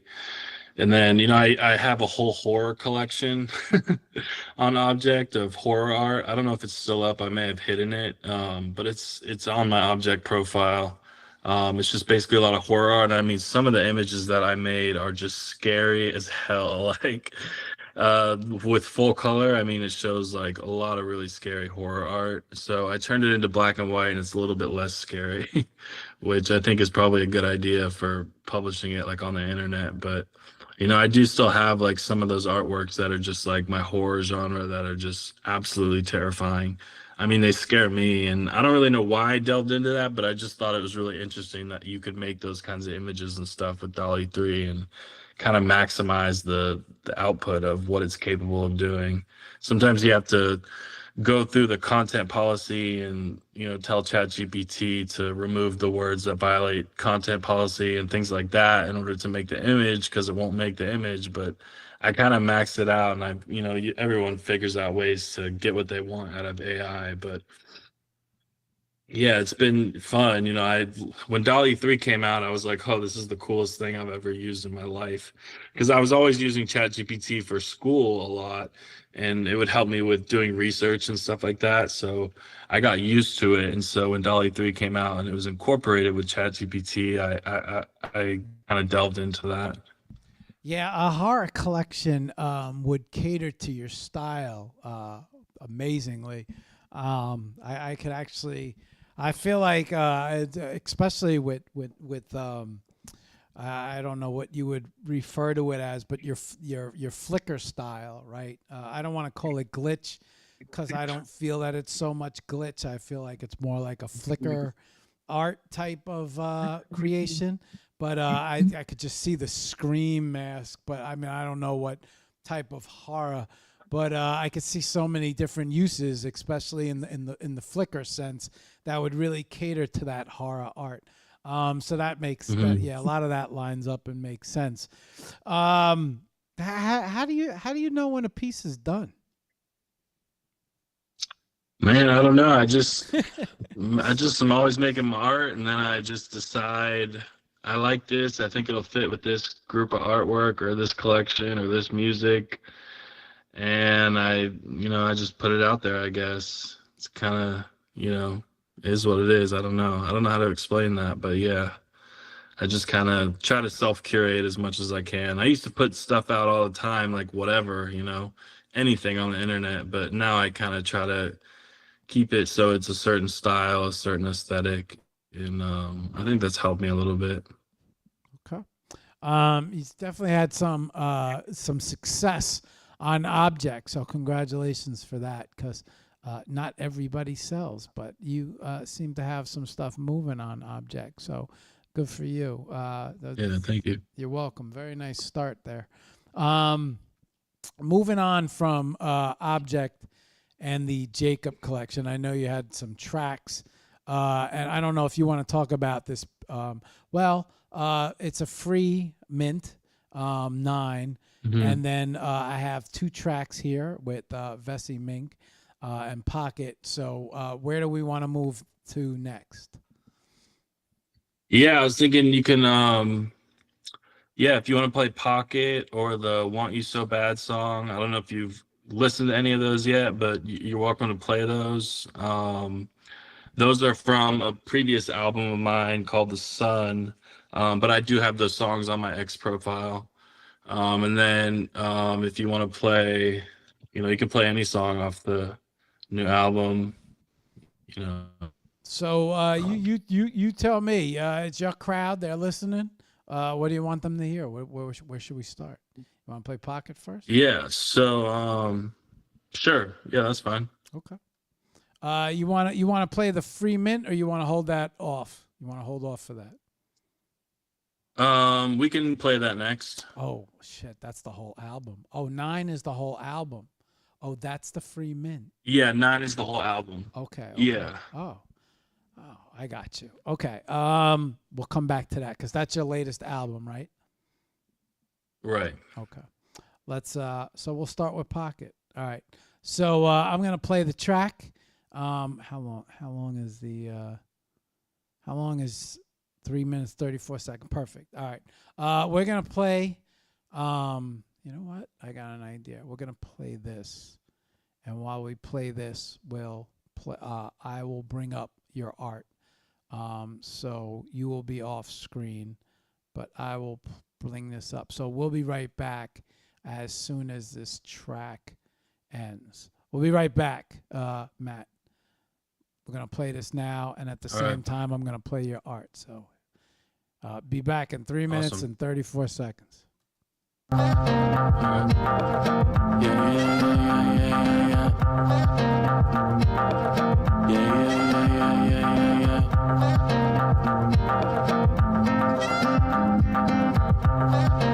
I don't even know you like I want to. Tell me all the secrets that you want to. I've been feeling lonely, come and save me. I've been making trouble, outrate me. Love is just a number on a call sheet. Love is always greater in the fall. Love makes people do crazy things. Love is what binds us all. If I got a piece of you, then I would key and lock it. But a piece of you and everything I do and at it. Then I'll steal a pocket for you just to rip it off it. Make a little bit of love so I can wear you on it. I don't even know about their problems. I don't even know what things could solve them. People tell me go this way and that way. Tell them got a package for the hate. Love is just a number on a call sheet. Love is always greater in the fall. Love makes people do crazy things. Love is what binds us all. If I got a piece of you, then I would key and lock it. But a piece of you and everything I do and at it. Then I'll steal a pocket for you just to rip it off it. Make a little bit of love so I can wear you on it. If I got a piece of you, then I would key and lock it. But a piece of you and everything I do and at it. Then I'll steal a pocket for you just to rip it off it. Make a little bit of love so I can wear you on it. Tell me, what you gonna do about it? Tell me, what you gonna do about it? Tell me, what you wanna do about it? Tell me how you gonna chew about it? If I got a piece of you, then I would key and lock it.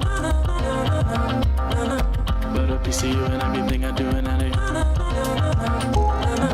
Then I'll steal a pocket for you just to rip it off it. Make a little bit of love so I can wear you on it.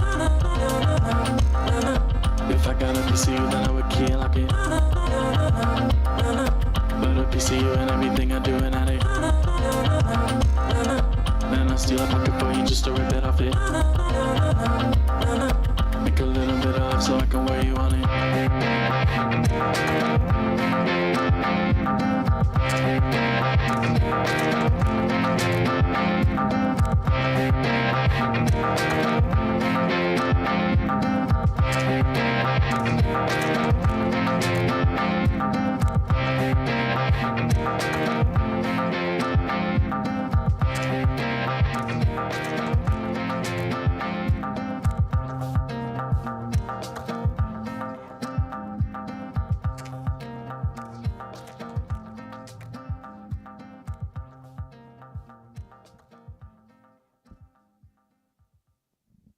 All right, good. That fucking pretty good right there. Thank you. You're welcome. That's good stuff. Yeah. What else? What else we playing for him? Let's keep it going. Okay. Yeah, so if you go to the 9 album, I want to play the second track from that album. Might be a good one to play. Okay. It's called Social Media Rapper. All right, hang on. Let's bring that up next. Kind of a different vibe from the last song. You it's have still me. You have a very what's the word I'm looking for? Very mellow. It's a very mellow, laid back sound. A very nice. You have a very nice feel to your tracks. That's the second or third track that I listened to, and I said, "Man, this has a very mellow, He's got a real mellow, laid back feel to it. So it was interesting when you were mentioning that it has shades of reggae in it as well. The second track, Social Media Rapper, yes? Yeah. Okay. Vessi, I meant to tell you this as well. Vessi was on a community show, and she sang on. She was part of. Oh shit. Eden. It'll come to me. Let's play this, and I'll bring it. It'll come back. But social media rapper. Yeah.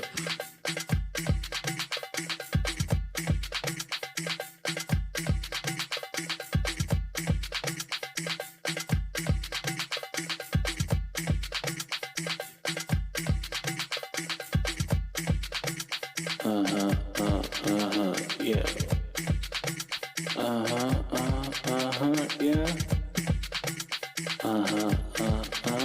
Yeah. What you think you're doing over there, honey? Cracking out your rings and your funny money. I don't even think you got the yummy tummy. The social media so funny. I know all the things you said to me. I know all you and your enemy. I know all what you were doing then.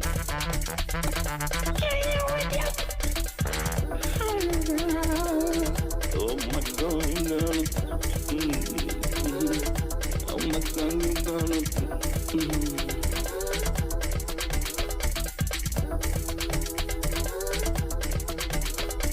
What's the point of calling when you're doing like you know it? Everybody knows I'm the mother. Calling you when you think you're gonna do it that you wanna do. I was killing these every day. I was killing these every day. I was killing these every day. And I'm like, off my leg. Oh, baby. Oh, baby. Yeah. You gonna give it to me? Oh, yeah. I've been slaying since I was brought up by Satan. I was brought up by Satan.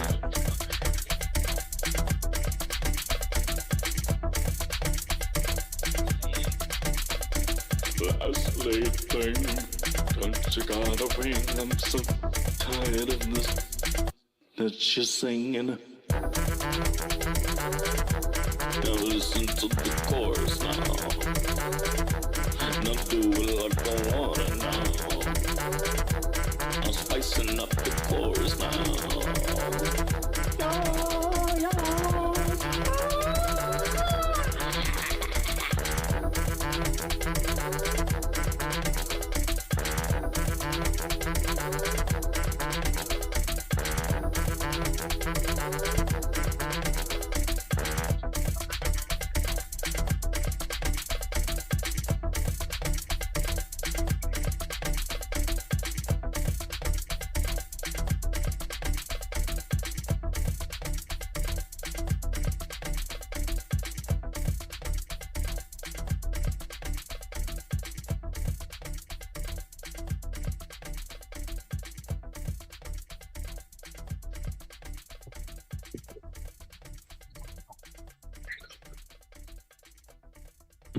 Hey, this is some good stuff here. I'm gonna put this album on, and I'm gonna let this album play after the show's over, just because now you've piqued my curiosity.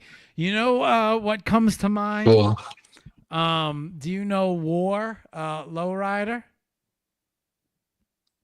No, I don't. Oh, come on. Yes, you do. You know this War track. Lowrider? Yes. Low. I don't think I've heard of them. Duh.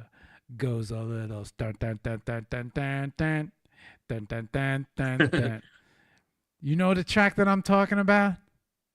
I don't think I do. I'm Okay, sorry. I cannot believe you do not know this track. I wish I did. I don't hang know. on. Maybe it sounds a little familiar. I just don't recognize the name, but Here. I don't know. Maybe if you sing a little more, it might ring a bell. All my friends, yellow low rider. You hear that? I can't play it too much because we're gonna get blocked everywhere. But what I'm gonna do is I'm gonna send you this link, and Okay. listen to it when you get a chance. Because this was the first thing that came to my mind when I was listening to. It's interesting because your style you have an interesting style. You know what I really so check out that track when you get a chance, because this is the first thing that came to mind. And this track is a huge track. I mean, this track has been played in a lot of different films.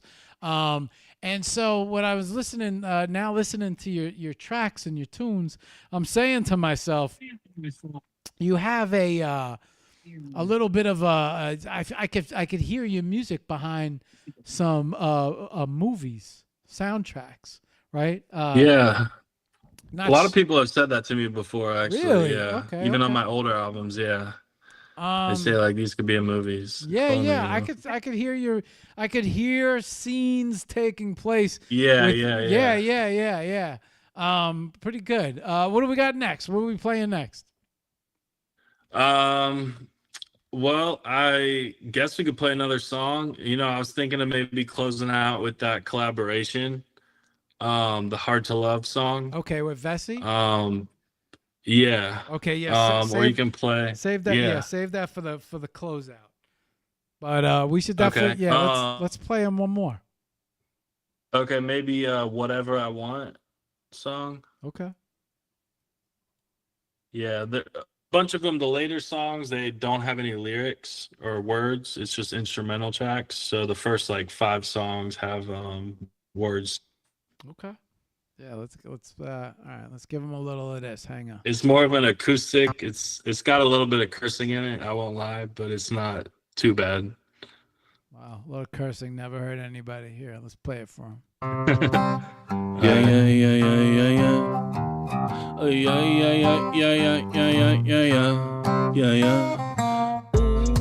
Ooh, I got a whole thing moving now. Ooh, I got a whole thing moving now.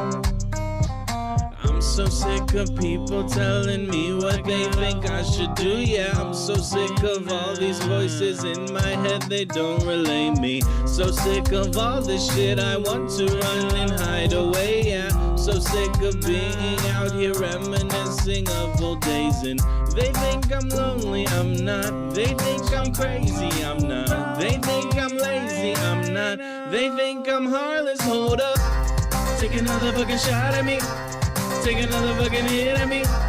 Telling everybody done with me. I do whatever I want with me. Take another fucking shot at me. Take another fucking hit at me. Telling everybody done with me. I do whatever I want with me. I'm so sick of people telling me what they think I should do. Yeah, I'm so sick of all these voices in my head, they don't relay me. So sick of all this shit, I want to run and hide away. Yeah, so sick of being out here reminiscing of old days. And they think I'm lonely, I'm not. They think I'm crazy, I'm not. They think I'm lazy, I'm not. They think I'm heartless, hold up. Take another fucking shot at me. Take another fucking hit at me. Telling everybody done with me. I do whatever I want with me. Take another fucking shot at me. Take another fucking hit at me. Telling everybody done with me. I do whatever I want with me. Take another fucking shot at me. Take another fucking hit at me. Telling everybody done with me. I do whatever I want with me. Take another fucking shot at me. Take another fucking hit at me. Telling everybody done with me. I do whatever I want with me. I said I do whatever I want with me. Yeah. And there's nothing you can do about it. Not now, not forever. Take another fucking shot at me. Take another fucking hit at me. Telling everybody done with me. I do whatever I want with me. Take another fucking shot at me. Take another fucking hit at me. Telling everybody done with me. I do whatever I want with me. Take another fucking shot at me. Take another fucking hit at me. Telling everybody done with me. I do whatever I want with me. Take another fucking shot at me. Take another fucking hit at me. Telling everybody done with me. I do whatever I want with me.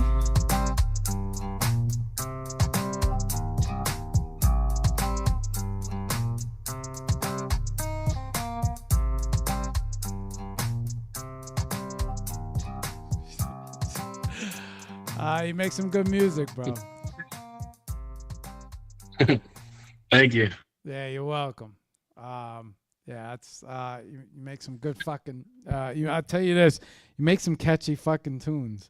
I think you're like one tune away from it's. I feel like you're that one. You get your music behind the right piece of art or the right scene in a film, and you have the next low ride. You'll see you'll understand when you hear it. But that film was in so many ways. That film so many films, so many different films that track was featured in. It just it just became this.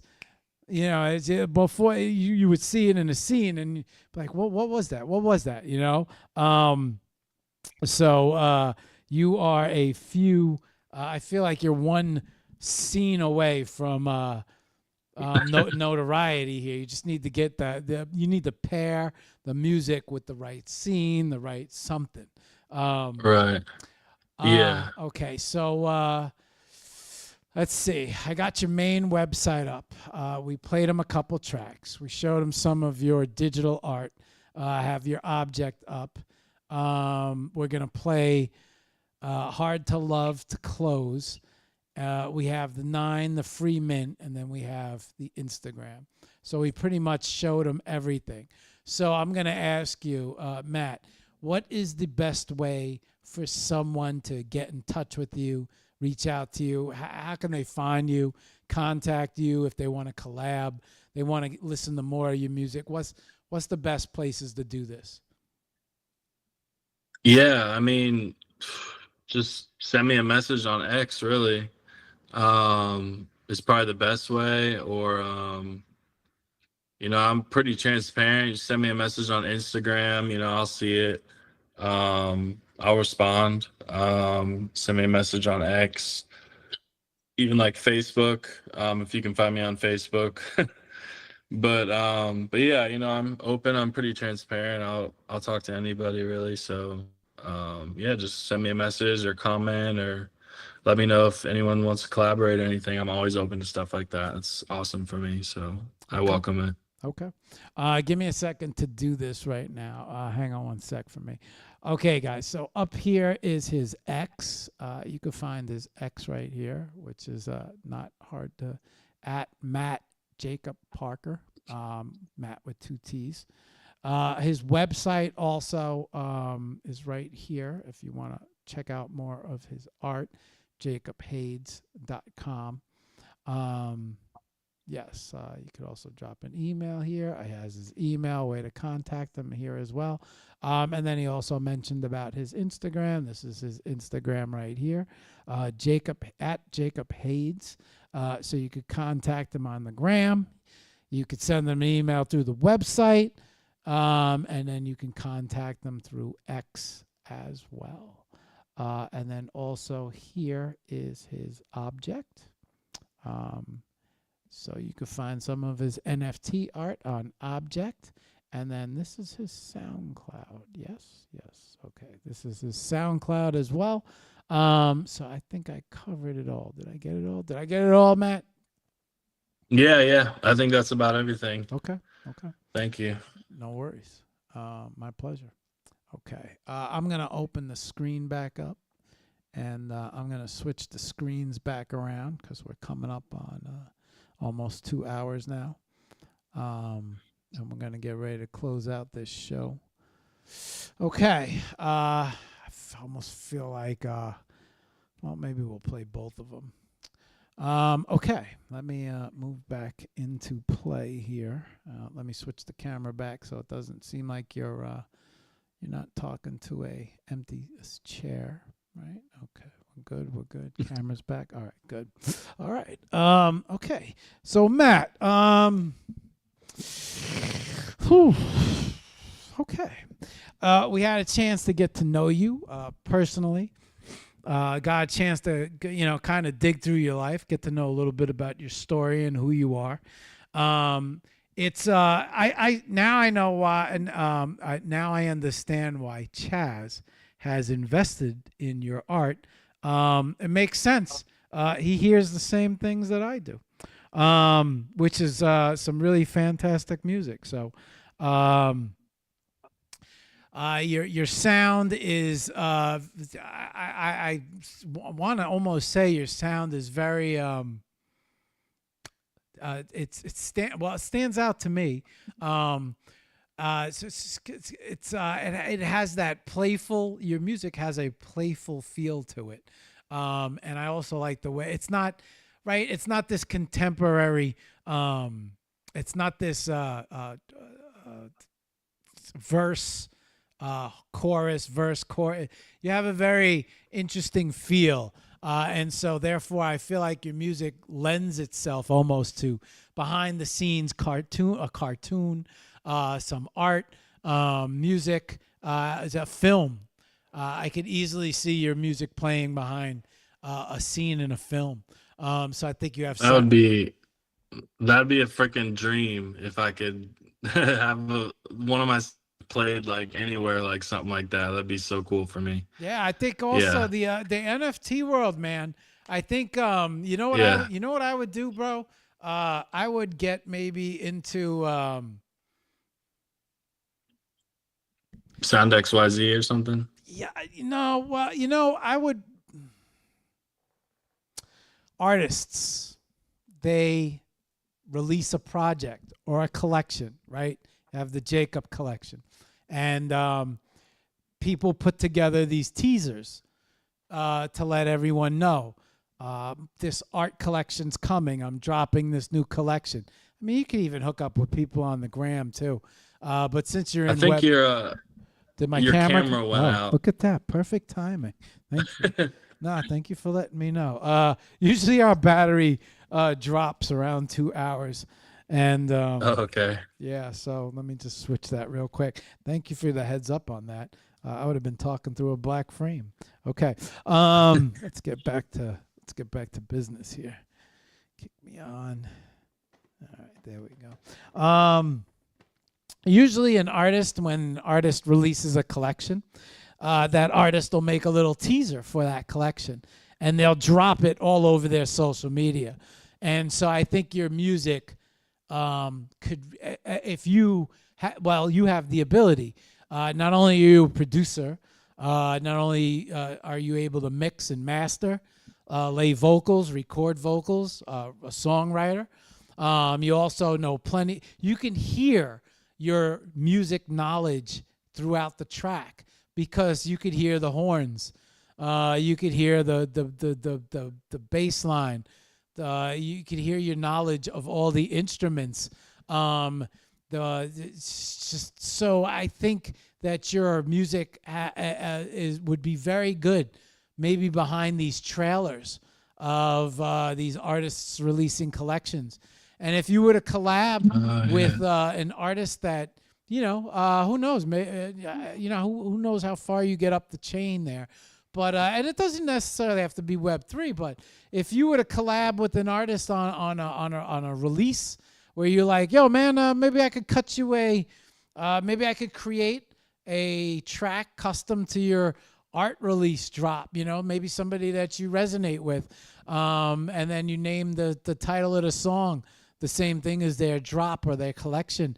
And then when they drop this clip of their work, it's your music playing behind it. And then you will release that as an NFT.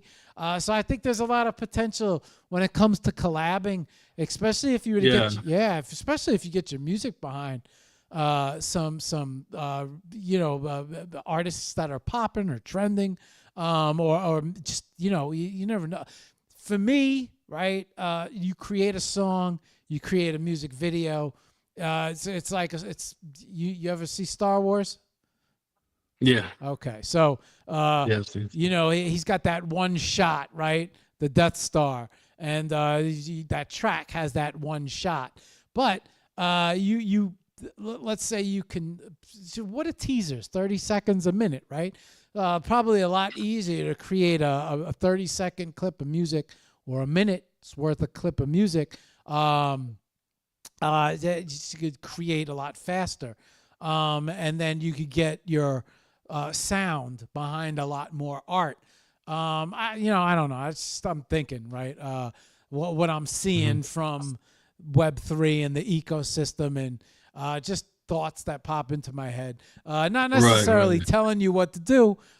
Just saying, I see a nice lane there where if one of these projects or one of these collections go crazy, whose music is sitting behind, yeah. So good, maybe it might be a good way to. No, it's a good idea. It's a good idea. Yeah, to kind of maybe look for those kind of opportunities for sure. You got so many of these people, they turn to AI.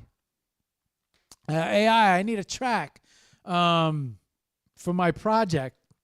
And then, next thing you know, it's like, hey, on the show, what song would you like to close out with? And everybody's like, oh, we created a track in AI for the project. And I'm like, oh, okay, let's play it out on the outro. Where could be a Jacob Hades song. So never know. Yeah. Moon Mars project, a lot of attention, would be a great project I possibly to hook up with. Lots of great projects, lots of great artists out there. So keep an eye out for maybe an artist that you feel in tune with, or you hear them talking in a space. You get yourself behind a good trailer, a good track, a good scene, especially with your style. Okay. Just a thought, right? No, it's I don't know what I'm talking about. Just feelings that I get sometimes. Inspiration. Before we say goodnight, Matt, we got a chance to learn about you. But now comes that moment in time in the show where I always ask everybody to leave some words of inspiration for everybody out there, artists out there watching, right? So much out there, I think, that you have to offer. How many people, it sounds like they're at points in time in life, you might have been down and out. Talked a lot about being homeless at points in times, not once, twice, traveling, but still didn't prevent you from traveling, still didn't prevent you from finding the NFT world, and still didn't prevent you from creating and selling works of art. And here you are releasing your 9th album, 9, and didn't prevent you from doing that. So I think you have a lot to offer in terms of inspiration-wise, because you kind of been at rock bottom, and high-end, low-end type thing, and you're still here creating with a smile on your face, and you're still jumping in spaces like, yo, when's my show? Nothing's stopping you, right? Before we say goodnight, maybe you could share some words of inspiration for everybody out there creating. Go ahead. Why don't you take it from here, man? I guess, sometimes I don't see myself so clearly, so I don't always think of like the hard times and everything. But when I talk to people more, they kind of reflect that back to me, and I realize, I have kind of been through a lot of in my life. So I'm fortunate in many ways, and I've also kind of gone through shit as well. So, but I guess my inspiration or talk of inspiration would just be to, keep creating and, to anyone out there who wants to just be an artist or to make music or whatever, just learn as much as you can and try to just stay authentic to what you like to do and try to, collaborate and just be open to new things. And yeah, I mean, I haven't amassed this huge success or anything that I've hoped for in my life, but I would just say, to just keep plugging along and just do what you love and try to make something out of that and make friends out of it or make, relationships out of it or make good art out of it and kind of keep going and keep your head up during hard times. And if you really feel like art is like your passion or music is your passion or interviewing is like your passion or whatever it is that you might feel is like the best thing for you, then just, stick with it and just keep doing it because you like it, I feel like that's probably maybe the best thing I could say, I guess. I don't know. I hopefully don't sell that's- yourself short, bro, at all. 9 albums is most people don't even finish an album in a lifetime, and you have 9 under your belt. Not only that, but you have 9 different. Sounds like to me almost 9 different styles of albums as well, different styles of music, and now been in the NFT world. Sounds like for almost 2 years, almost 3.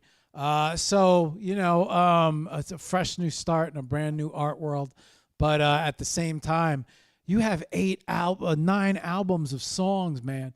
I would be shopping these soundtracks to every. I'd be like, hey, listen, I heard your project. Think this track would go great behind it.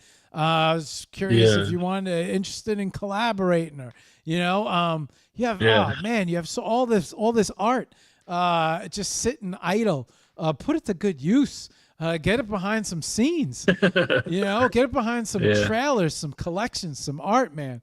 Oh shit.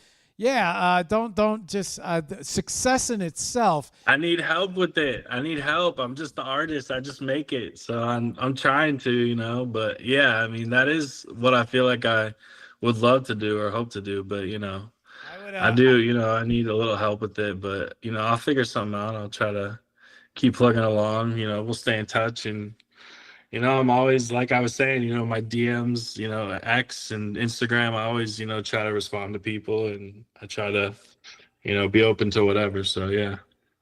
Got one last question for you, man. We got to leave on a track. I think we're going to play that Vessi Mink track for close. Yeah. Right. Yeah. Okay. Hard to love. All right, Matt, I want to say thank you for coming on the Hour of Power, a couple hours of power. I want to thank you for coming on the show. I appreciate your time and your knowledge, sharing your story with everybody, sharing inspiration with everyone, opening up, showing us your art, letting us listen to your music. It's been a pleasure. I had a great time. I wasn't sure what to expect. I did not do much homework. Sometimes a show just falls in my lap. Somebody's excited to come on, and I believe in the universe. I believe in laws of manifestation in the universe. And it just so happened I had an opening, and I was like, yeah, fuck it. Let's do it.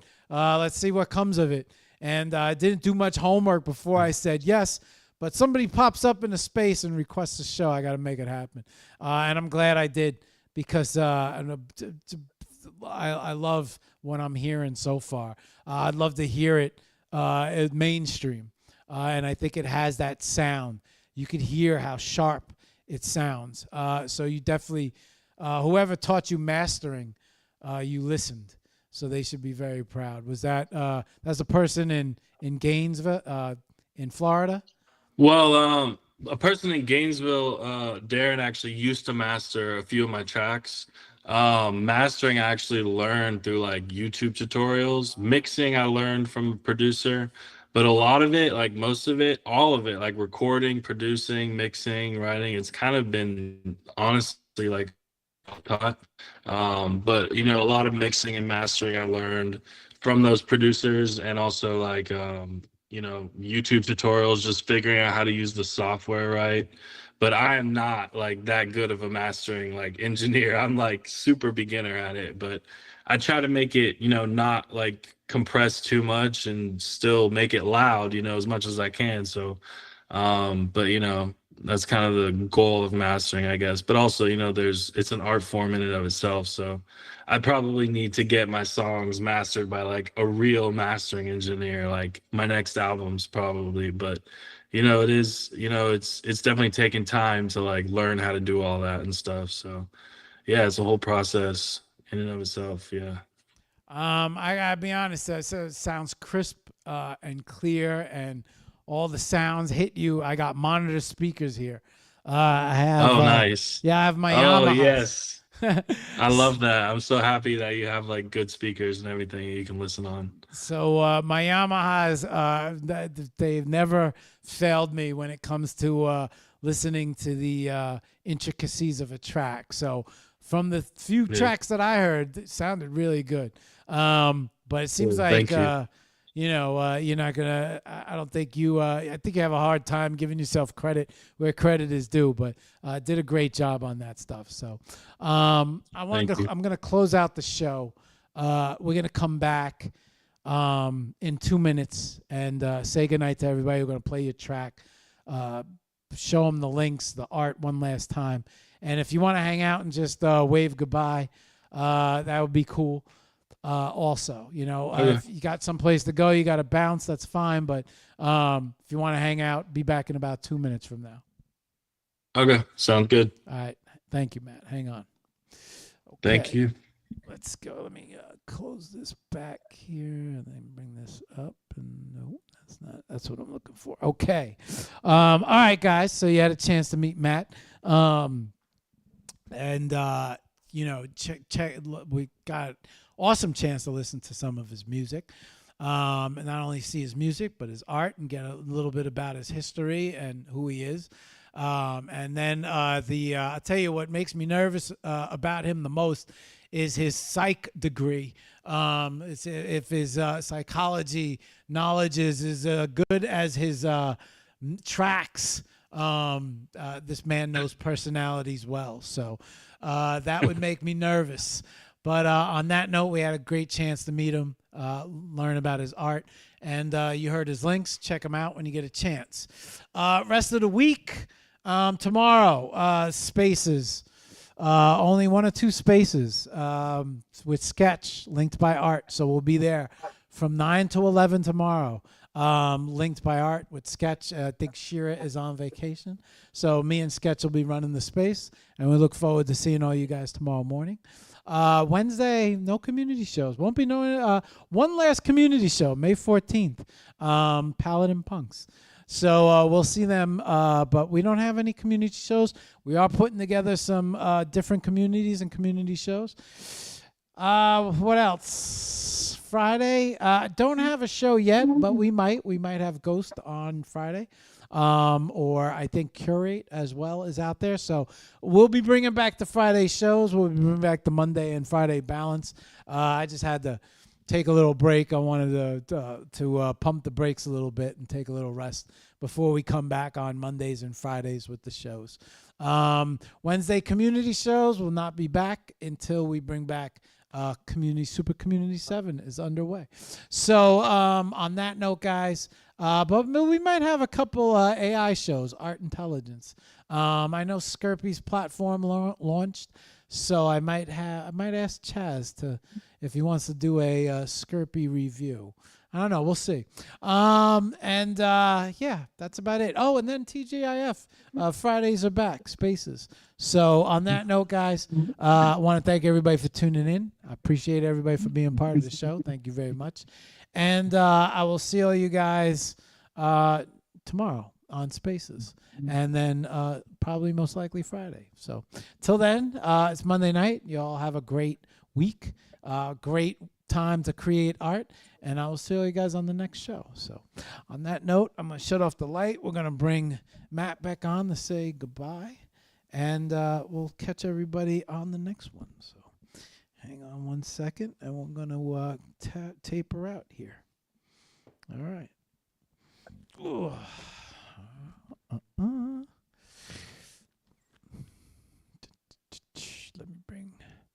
There we go. Sony Web. All right. Boom. Boom. Great. Matt, you are on camera right now. So this is your chance to say good night to everybody and goodbye.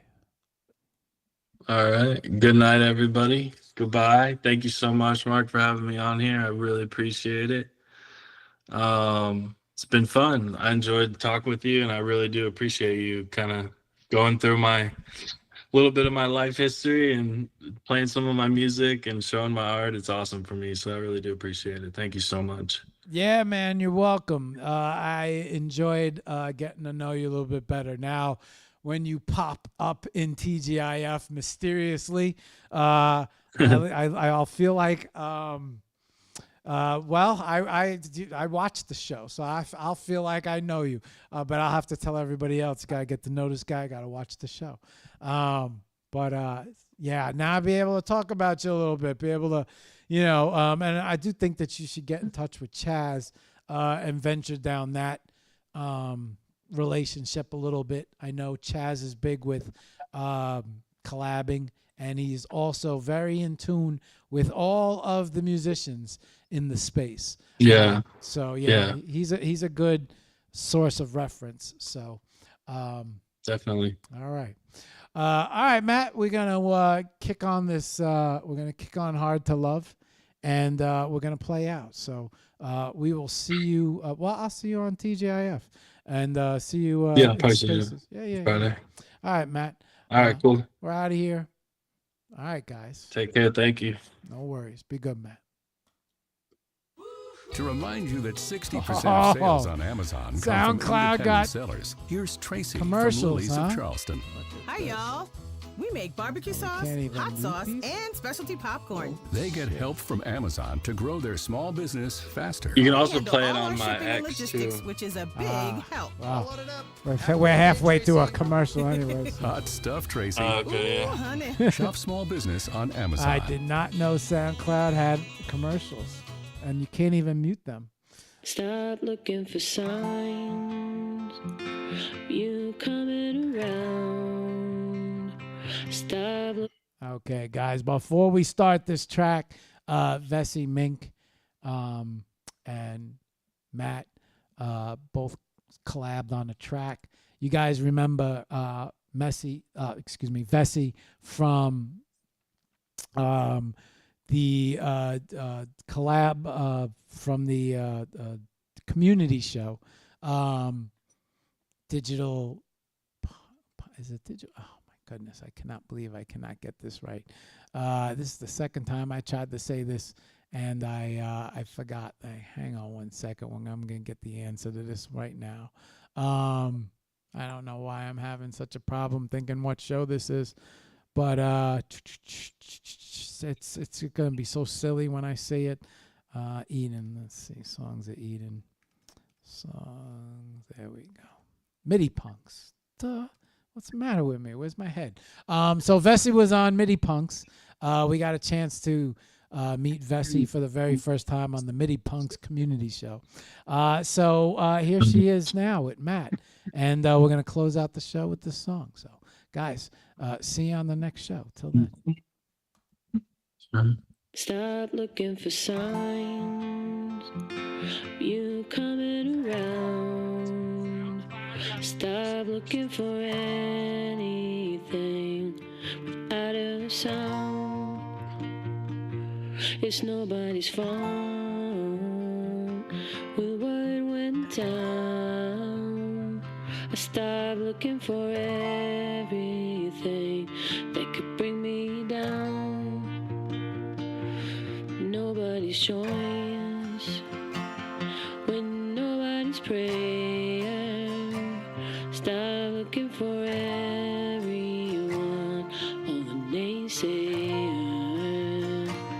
Silent in my heart, silent in my heart.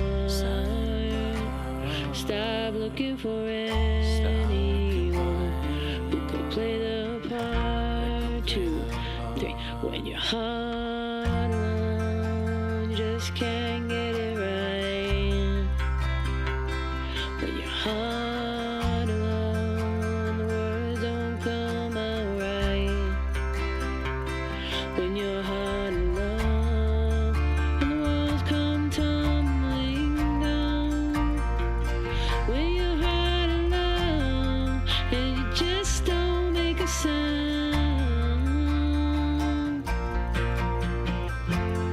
Take your best shot. Take your best shot. Take your best shot.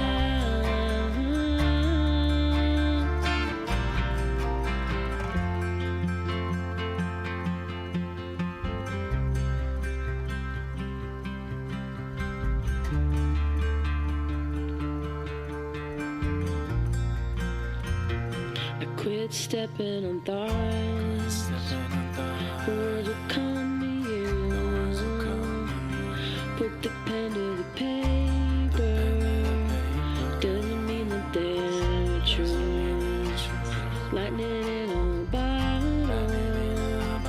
Gotta let it out. Sometimes we need a reminder of what it's all about. When you're hard alone, you just can't get it right. When you're hard alone, the words don't come out right. When you're hard alone, and the walls come tumbling down. When you're hard alone, and you just don't make a sound.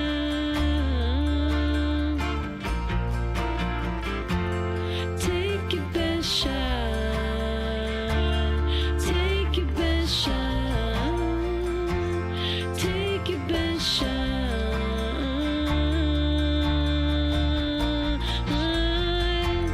Take your best shot. Take your best shot. Take your best shot.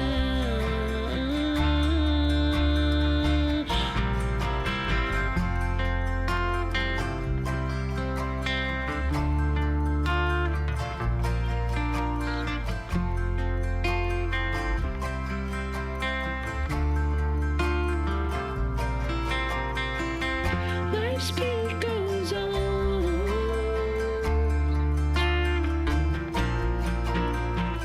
till the morning sun.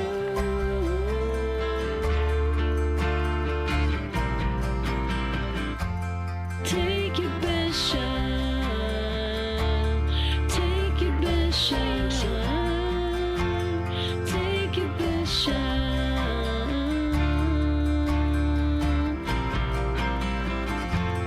Take your best shot. Take your best shot. Take your best shot.